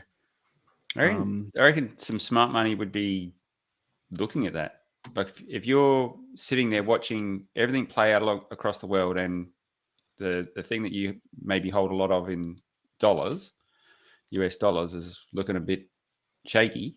And by shaky, it only has to go down 10%, and that could be a fucking massive hit for big institutions. They've got to reposition somewhere. I don't know where you reposition. The property market's in the shit in the US, isn't it?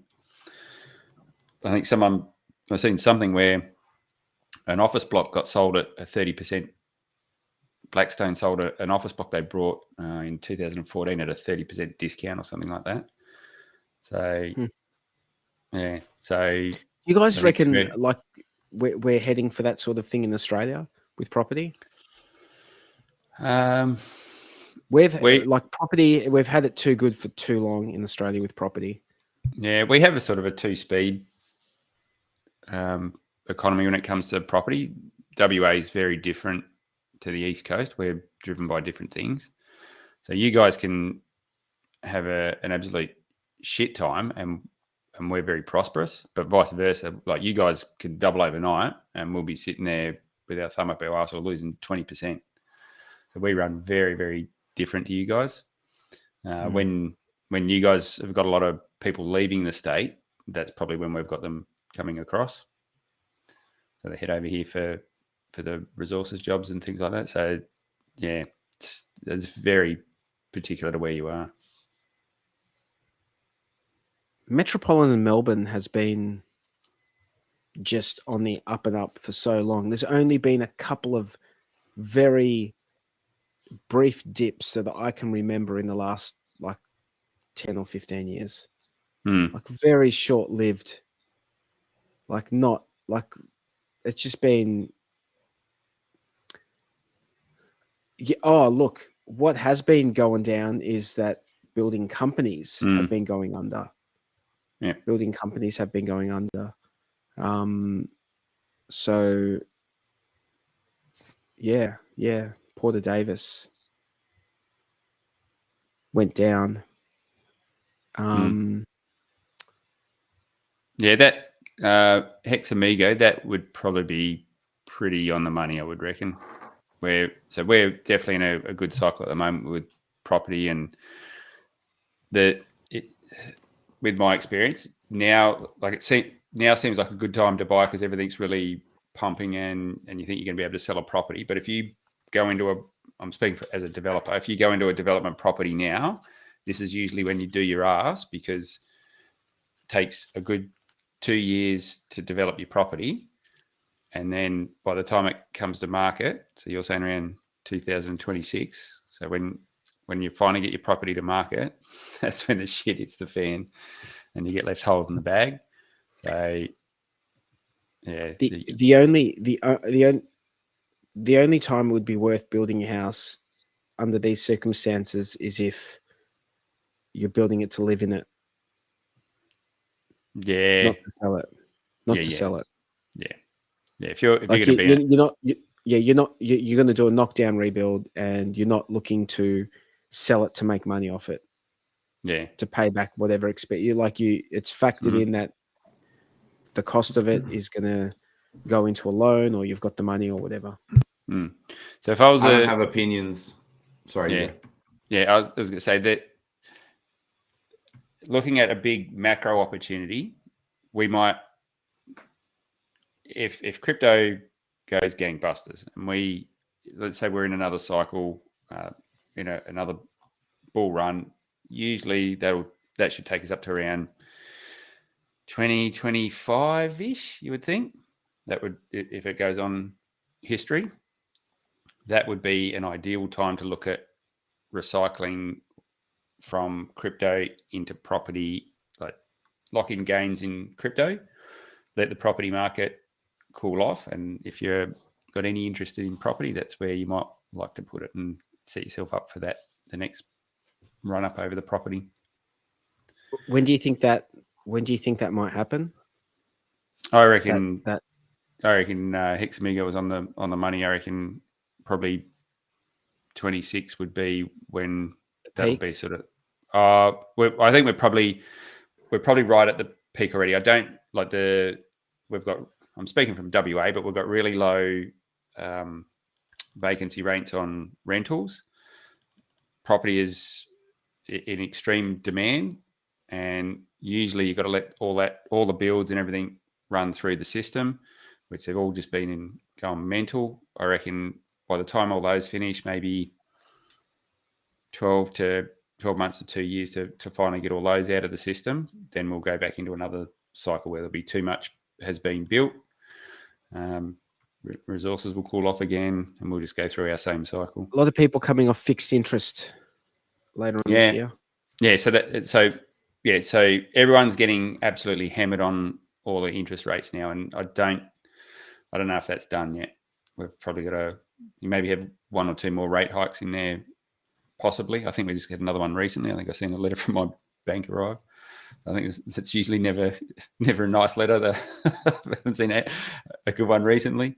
So but that'll sort of peak, and then everyone's left with fucking huge debts on properties now. Like if you've got $1 million debt and sitting at 8% or something like that, or 7%. That's a pretty hefty bill. Yeah, absolutely. Yep. So if Guys, you're paying I don't 7, have 8, I don't have any opinions on things that are non-crypto, but something important I want to discuss is that Shane guy really Richard's brother? Jury's still out. Shane Schuler. We touched on this last week, didn't we? Yeah. Were you on there? I remember. It must have been before I came. Remember how I got there late? Yeah. Because he's still running that gig. He's definitely doubling down on it. Yeah. And he's got a Lambo. So do you think Richard bought him a Lambo? No, he's got a photo of a Lambo. Oh, like a photo of him standing in front of a Lambo. I got a photo of me standing in front of a helicopter.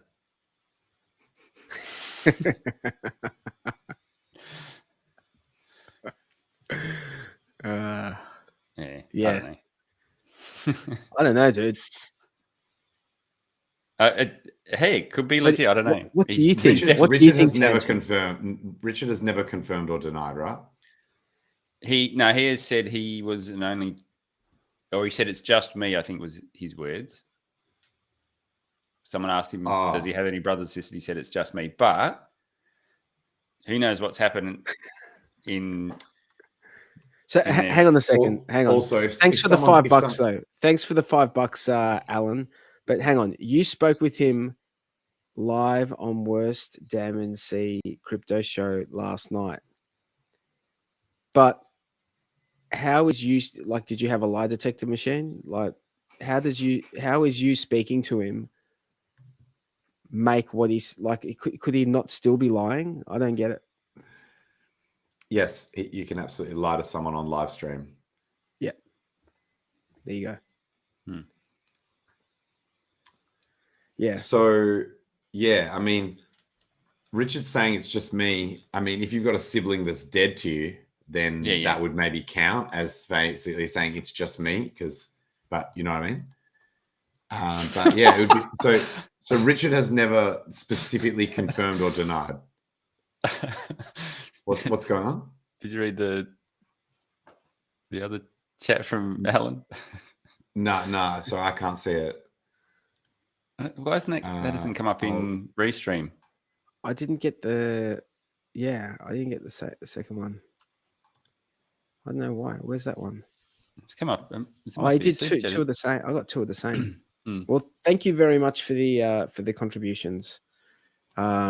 We don't get them ourselves. We do this shit for free. But Discourse Syndicate, the channel, they get the money and they do something useful with it, I think. Yeah, they do. I don't know. I'm sure it's whatever they do is useful. Yeah, they used part of all the money to support the MMA fighters. Remember? Yeah, no, absolutely. Yeah. I'm joking around. I know what they do. They also, have done a lot of other stuff. Like, for example, they sort of pulled together the documentary. They got that. The documentary that we're still waiting on. They got. Oh yeah, what the fuck? I forgot about that. Yeah, and then there was like a fund, some sort of fund that they had for the SEC or whatever. But can we please just fucking have one of either the movie or a massive hex pump or PulseChain? One. I just want one. Out of all of those three, what would you prefer? Oh, the hex pump, obviously, but like, really, I want it to be. I would have thought you would have went with PulseChain launch. No, because that's. I need to choose my words carefully here. So the launch is definitely going to happen at some point, but does not guarantee price up of anything. The native asset, the thing, like, so if I was to choose that, there's an unknown there, right? Like that could launch and prices could go down theoretically. Mm-hmm. So if I was choosing out of those three, a massive hex pump would definitely be the one I would pick. And the other two will probably end up in a massive hex pump. The other two. Well, I mean, all three are going to happen at some point. I just want, I'd like HEX to shine a bit better. Bitcoin's really stealing the show and has been just dominating. You think that HEX has got thinner liquidity. It's got way more ability to shine. It could be outshining Bitcoin. Also for people buying HEX, the market direction has been shown. We're going up, right? So it's the lowest risk time you could possibly be. If you're a whale and you're like, I'm going to buy a shitload of HEX, like this would be a decent time in my opinion. And so it surprises me that it hasn't just absolutely just ripped higher on everything. It ripped for three months, man. It ripped from the first, from January, basically, the 1st of January all the way through to the end of March. Let's take a look. Let's measure some. When did we get to 12 cents? It was close to the end of March, wasn't it? So Bitcoin, I think Bitcoin's only down 56% from its all-time high. Yep. And it's up from the bottom by 2x. It's like a 2x. Yeah, it's like from 15,000 to 30,000. Pretty close. HEX did a 7.5x. HEX has done a 7.5x from the bottom in 3 months, from the bottom up to the local high. Did 7.5? No. It never went to a cent. It never went to a cent, bro. It was like 1.7 cents or 1.8 cents. 7.5x. That's 12.5. Oh, no. I'm saying to what the price it is now, not the best it's ever done. As in. No. I'm just saying the best it did recently was only a couple of weeks ago. Wasn't that long ago? Yeah. But it's pulled back quite a bit from there. Yeah, but don't you think I know that maybe it seems like I'm HEX.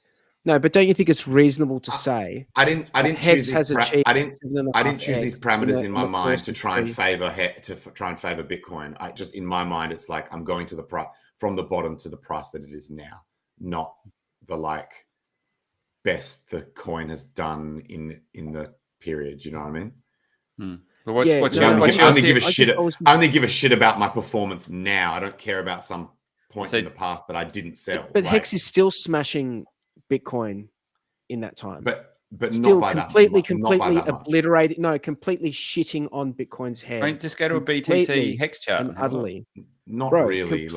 And utterly shitting all over Bitcoin. not really. It has shat on Bitcoin's head. So 8 cents divided by 1.8. It's done, dude. It's done like a 4x. It's done a 4x rather than a 2. Why don't you just have a look at the Bitcoin HEX chart? I just expect more from it, man. As in that's pretty not that. When you look at if you look at it seriously, You've been spoiled by crypto, haven't you? Possibly, but it is a higher risk asset. So I expect its performance to be higher by more. I actually don't think it's a higher risk asset. I think it's a lower risk asset than BTC. No, it's higher risk because its liquidity is so thin. It could get fucked. As in you could fuck it in either direction. Its liquidity is a lot thinner. So there is a higher risk. There is a higher risk of savage dumps that could occur if one participant decides to dump, which we've seen. If you bought the top, the risk was higher. I'm not trying to FUD. I'm just stating facts. It's got very where thin we are liquidity, now, so the risk is not higher. No, it is higher because the liquidity is way thinner. Dude, it would be riskier if we hadn't done what we've done and we still had the community that we had. I'm not looking at HEX's risk. I'm not looking at HEX's risk compared to its past risk. I'm just looking at it compared to Bitcoin. Yeah, me too. I think HEX is less risky than Bitcoin. I think it's less risky. What? No. Yes. No. I think HEX is less risky than Bitcoin. No, dude, it's absolutely not.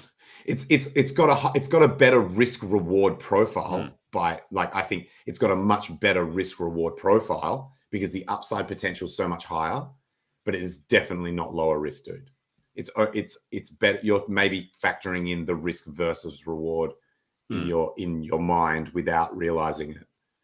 No, what I'm considering is that in 10 years' time, I'm very, very positive, like a high degree of positivity or a very high degree of belief based on the community and based on the like the structure of how HEX is designed, that people commit to long-term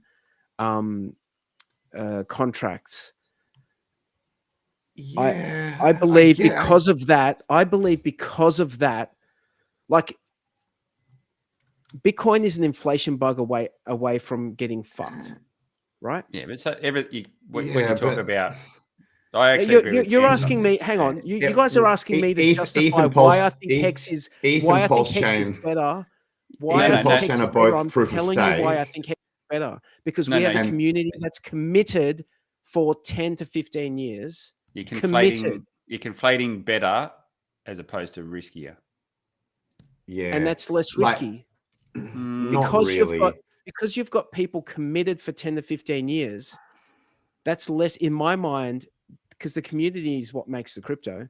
That is less risky than a community that is resting on their laurels, has rested on their laurels for a number of years now, and moving forward.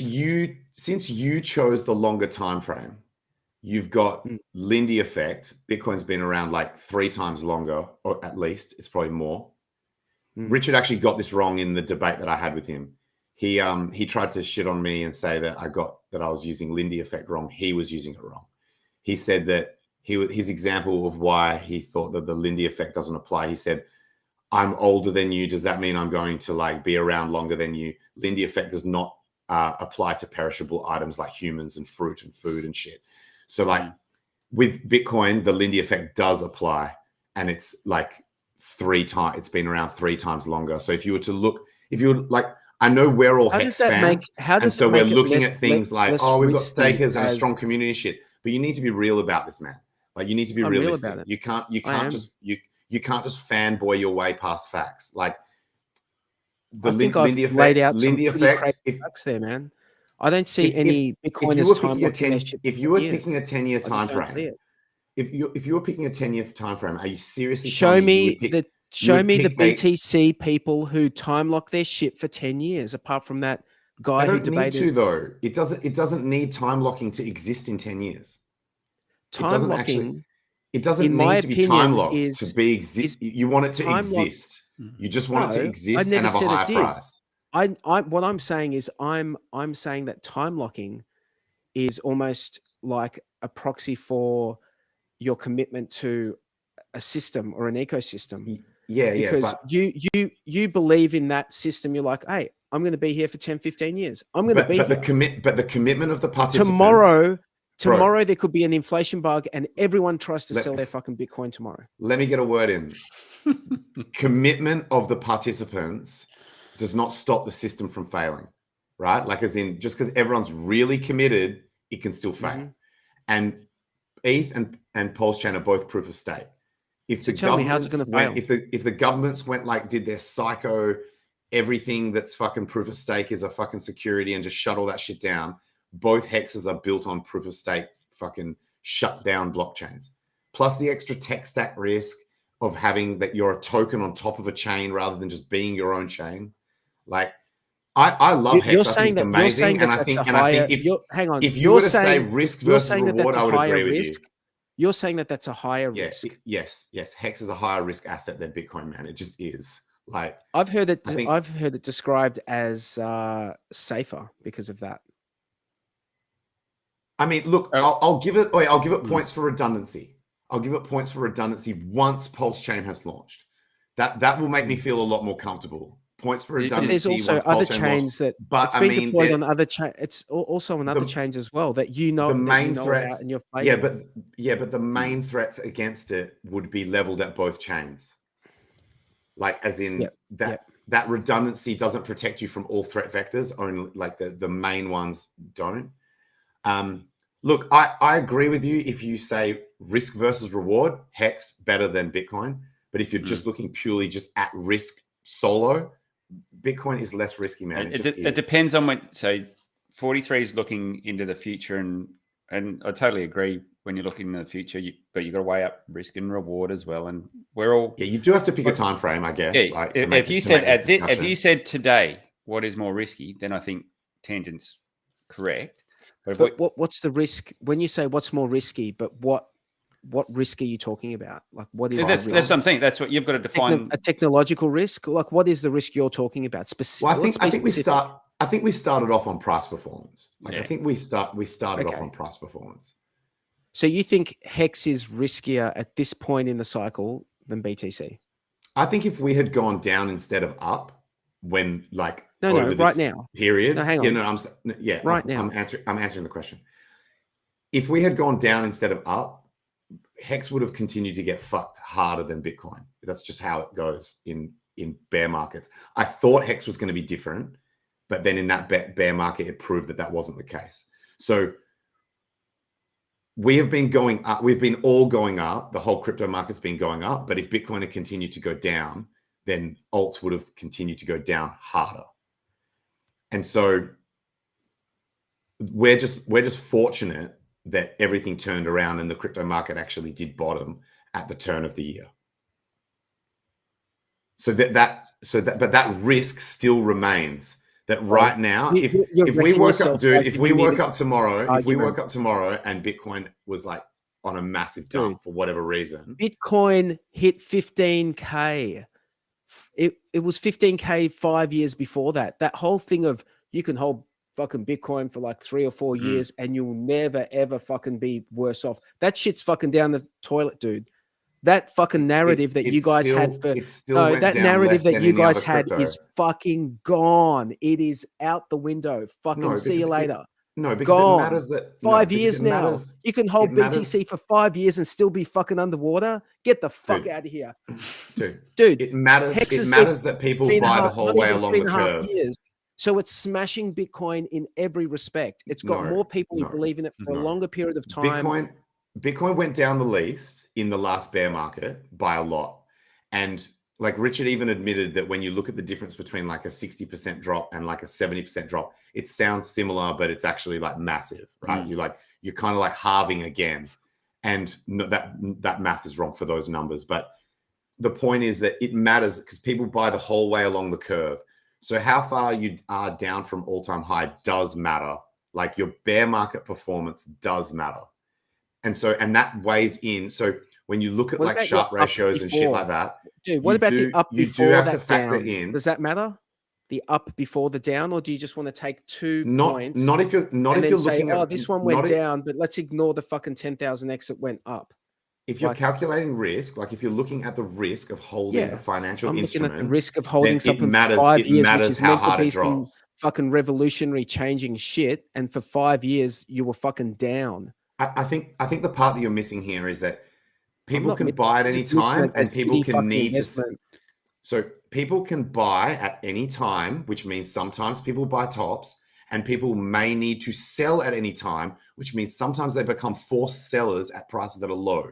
So if you've got one asset that drops like 97% and one that only drops 50, the one that only drops 50 is lower risk. So if you look at metrics that financial analysts use in legacy, you would see that like on a lot of different metrics and also just general logic, like and just logically looking at it, Bitcoin is a lower risk asset, man. It just is. It's got higher liquidity. It fucking goes down less. Like it just there's a lower risk of you making any money. I know you don't want to admit it because you love HEX, but it's just true. Okay, so now that everyone's flushed that out, and I think they both had very valid points. I won't stand on one side or the other. Now, proof is in the pudding. Where do you hold most of your portfolio? Me, I'm all in on HEX, like effectively, like if you, in the practical sense. In a practical sense, I'm literally all in on HEX. So I think we're. I don't even need to say shit. You guys know. Yeah, you all fucking know. So it's. I think you can agree that one's. They've got different risk profiles, but that doesn't change the fact. Like either we're fucking degenerate gamblers, or we see we see the benefit of holding HEX. Dude, the legacy system is all over Bitcoin. How is that? How does that make your shit fucking less risky? That's more risky in my mind. Higher liquidity. That's fucking more risky in my mind. Those fuckers have got their dirty fucking tentacles all over it now. They can't fuck with it though. They can't fuck with it. Like, as in, just because you can hold all the coins. You can't, like, well, not all of them, but you can hold the majority of the coins, and it doesn't give you any more power over the system than someone who holds a tenth of one. But just to clarify what I said before, when I said I'm all in on HEX, obviously I still do have some Bitcoin, and the reason why I'm more heavily in HEX than usual is because for the fork. So my distribution probably will go back to like, and I just want to say, and I say this every now and then, I don't have any Bitcoin. I run a Bitcoin fucking node because I believe in supporting that network. So I will talk shit about Bitcoin, but just in a local, like, want to just fucking beat tangent in an argument, talk shit sense. Subconsciously, not because I actually want Bitcoin to fail. I don't want Bitcoin to fail. I want subconsciously, Bitcoin not, you know that if Bitcoin Bitcoin got fucked, like, it would do years. I don't want damage, Bitcoin like, to fail. minimum. I want all of this shit to do well. I want everything to do well, man. Everything. Even XRP. I'm rooting for XRP as well. I'm not. Yeah, I'm rooting for XRP. I want them to fucking stick. I want them to to the SEC. I want them to kick the SEC right in the fucking dick. That's what I want them to do. And fucking those dudes have I've done this in a tweet. Those dudes have taken one for the team. They actually sat out a whole cycle. So they deserve a little bit of because of all that nonsense. Yeah. Like, they literally just missed a whole cycle, and the hardcore believers just sat through all of that. Far out. There was a massive opportunity cost for those guys. So yeah, that would suck. But on the other side of it, if they come out of it and it works out well, you know, that might be good for them. That might work out well for them. I won't know because I won't be looking at that chart. No. Yeah. But it's nice to have a little bit of an argument every now and then. I think it's good to keep a bit of realism about the whole thing, and not just get too bloody moon boy about the thing you're holding. You've got to objectively look at things. I just want to prove to everyone that I'm more of a HEX maxi than tangent. I just want everyone to understand and know that shit. I'm just being honest about it. Like, as in, like, I still think, like, if someone said which is better, which one do you want to hold more, and like which one do you think is going to do better in price? Like, my answer is HEX for like all the question that matters, but I genuinely believe that Bitcoin is lower risk. So I don't feel the need to just give HEX the award for everything, because I know that it already wins in enough categories to make it the one that you want to hold. Like, Richard's own words is like, when something is really fucking good, you don't need to lie about it. And I'm not saying that you're lying about it. I believe that you genuinely believe what you're saying, but I don't feel the need to just like to lie about one parameter that I don't believe influences the overall picture that HEX is the fucking winning choice. Yeah. Look, I'm not lying. I know you're saying I don't believe I'm lying, but I don't think I'm even when I'm. I don't think it's. You don't think you're delusional? No, I don't think so. Yeah, I know. Otherwise, you wouldn't have that. You wouldn't be voicing that opinion and looking silly on live stream. No, I'm just kidding. One for 43 or 2 for tangent in the chat. Go for it right now. Oh, dude, that's not a fair comp, because we get watched by the HEX community, so they're clearly going to vote for you. Like, this was like the debate that I did against Richard. I was just stoked that people were messaging me in private and like and public as well, saying that they thought that I did really well, which I thought I thought that I thought I was going to be standing alone or just getting kicked out of Hexaco or something like that. So, dude, hexagons were primed, ready to kick your ass out, and then I think you just handled it really, really well. That debate was a really, really good debate. Yeah, people were messaging me, warning me. They were like, "Dude, don't risk it, bro." Like they were like, "Why are you fucking doing this, man? You're gonna like it's like hex suicide. It's like social suicide." I think Briz has hit the nail on the head there. I reckon Bitcoin is for rich people, institutions, or for people that got in early and have got big bags. Like there's so many options for transferring money around these days and transferring value that Bitcoin doesn't need to be that thing. It doesn't take the cake for that anymore. I'd argue, other than sort of just financial trades and things, there's probably more volume moved over ETH in terms of moving bloody dollar value, but that's transfer of value. What about storage of value? Like, you know, Ivan made a good point on one of his streams very recently. It's like within his last three streams, but I don't remember which one.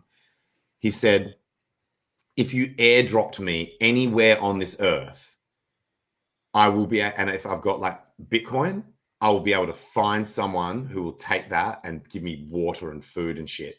But he's like, I can't say that about any other cryptocurrency, not even Ethereum, right? Like that's the one that's like, it's literally everywhere. It's like every you can just swap it you can just swap it. So it's fucking.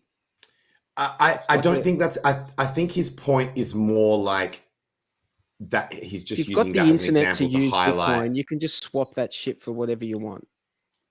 You know. Yeah, I think he's just highlighting the kind of like the brand awareness and the adoption. Yeah. I agree with that. Like, there's no doubt that Bitcoin is the most recognizable. There's no doubt. I mean, I don't want to sound like everyone I'm knows about being a BTC maxi early, because I'm not doing that until HEX is at all-time high, and like all-time high against Bitcoin. Against Bitcoin. What 90-year-old people? Yeah, 90-year-olds know what, like, have heard of what Bitcoin. They may not have an understanding of how it works or whatever, but whenever my in-laws come over, when my father-in-law wants to ask me how things are going, he goes, "How's that Bitcoin thing you're doing going?" Yeah, I have an auntie that does the same thing. But she's an Italian, like an older Italian. She, how is the Bitcoin? You know, that actually sounded Japanese, but. Do you know there was a podcaster, I forget who it was, who said some people have been going around saying, "Oh, we need cryptocurrency to be able to be used by like grandparents and shit," and he was like, "Nah, we don't need that shit, because that gen is eventually going to die. You just have to make sure that the young kids that are digital natives and they're already doing it." Like, it might have actually been Ivan again. I've been watching too many of his pods, but he was basically saying like the older gen, you don't actually have to teach them how to use crypto, because that gen's on its way out, which I think is a bit harsh. But it's nah. He's saying the younger gens will inherit that wealth, and then that wealth will come to crypto. My experience is completely opposite, where I've got a lot of clients that we've worked with that are in their 60s, 70s. They're the dudes that have got excess capital that they need to put places, and they want to grow and for their grandkids and whatever. And they understand. I reckon there's a gap where those guys understand it and their kids don't. So yeah, so they've got kids probably that would be in their 50s or whatever, and they don't get it, but the parents do. So yeah, I wouldn't write that class off. They're probably one of the biggest users of fucking Facebook too. I'm not saying they can't understand it. He was just saying that we don't need to stress about like it's not a demographic that needs to be like convinced, because time, like basically enough time goes past, they don't get a say. Like, you know, they don't get an opinion anymore. You know, I mean, even if it's like politicians, whatever it is, right? Like, we've got geriatrics running the US. Yeah, but they can't live forever. Yeah. You know what I mean? Eventually some level of like digital positivity or whatever will eventually come through with time. Yep. Yeah, I think there'll be it's going to be funny actually. There's a lot of guys that have gone into crypto and eventually their kids are going to be forced to understand it because they're going to get assets handed to them, and unless they learn how that shit works, there's going to be many dollars locked up. Do you think any of these politicians have got like a chat GPT going just for any time they need to make a decision? They just like, I don't know what they're going to do. And they just type that shit in and let the AI decide.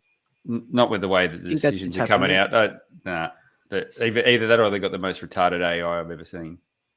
The shit they're coming out with.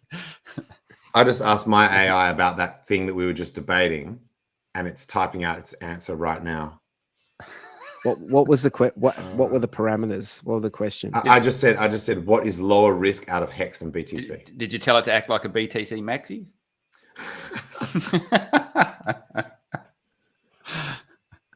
Did you say from the point of view of someone who runs a HEX show? It's given a pretty brief response. It's kind of, we've covered most of the stuff that it's saying. I would love it was like, bitch, but HEX has been BTC's been down for 5 years.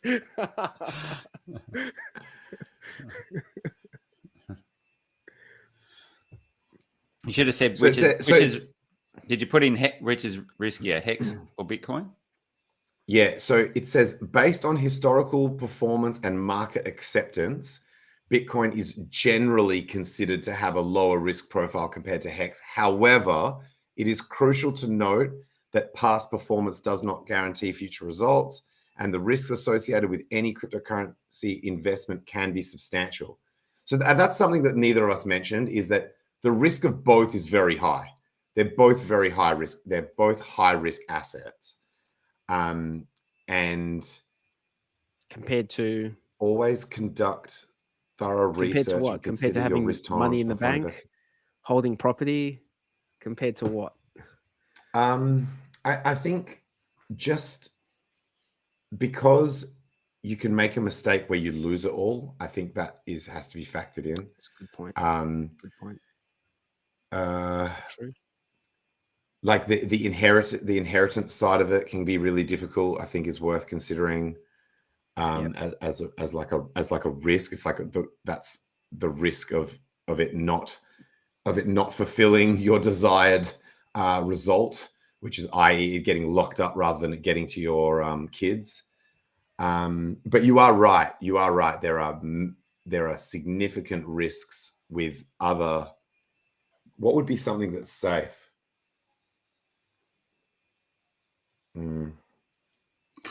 There's not too many things at the moment, mate. I mean, maybe cash or gold that you hold in your own possession or something. If we want to talk about like it's annoying but low risk. Food is like, if you want to talk about safe.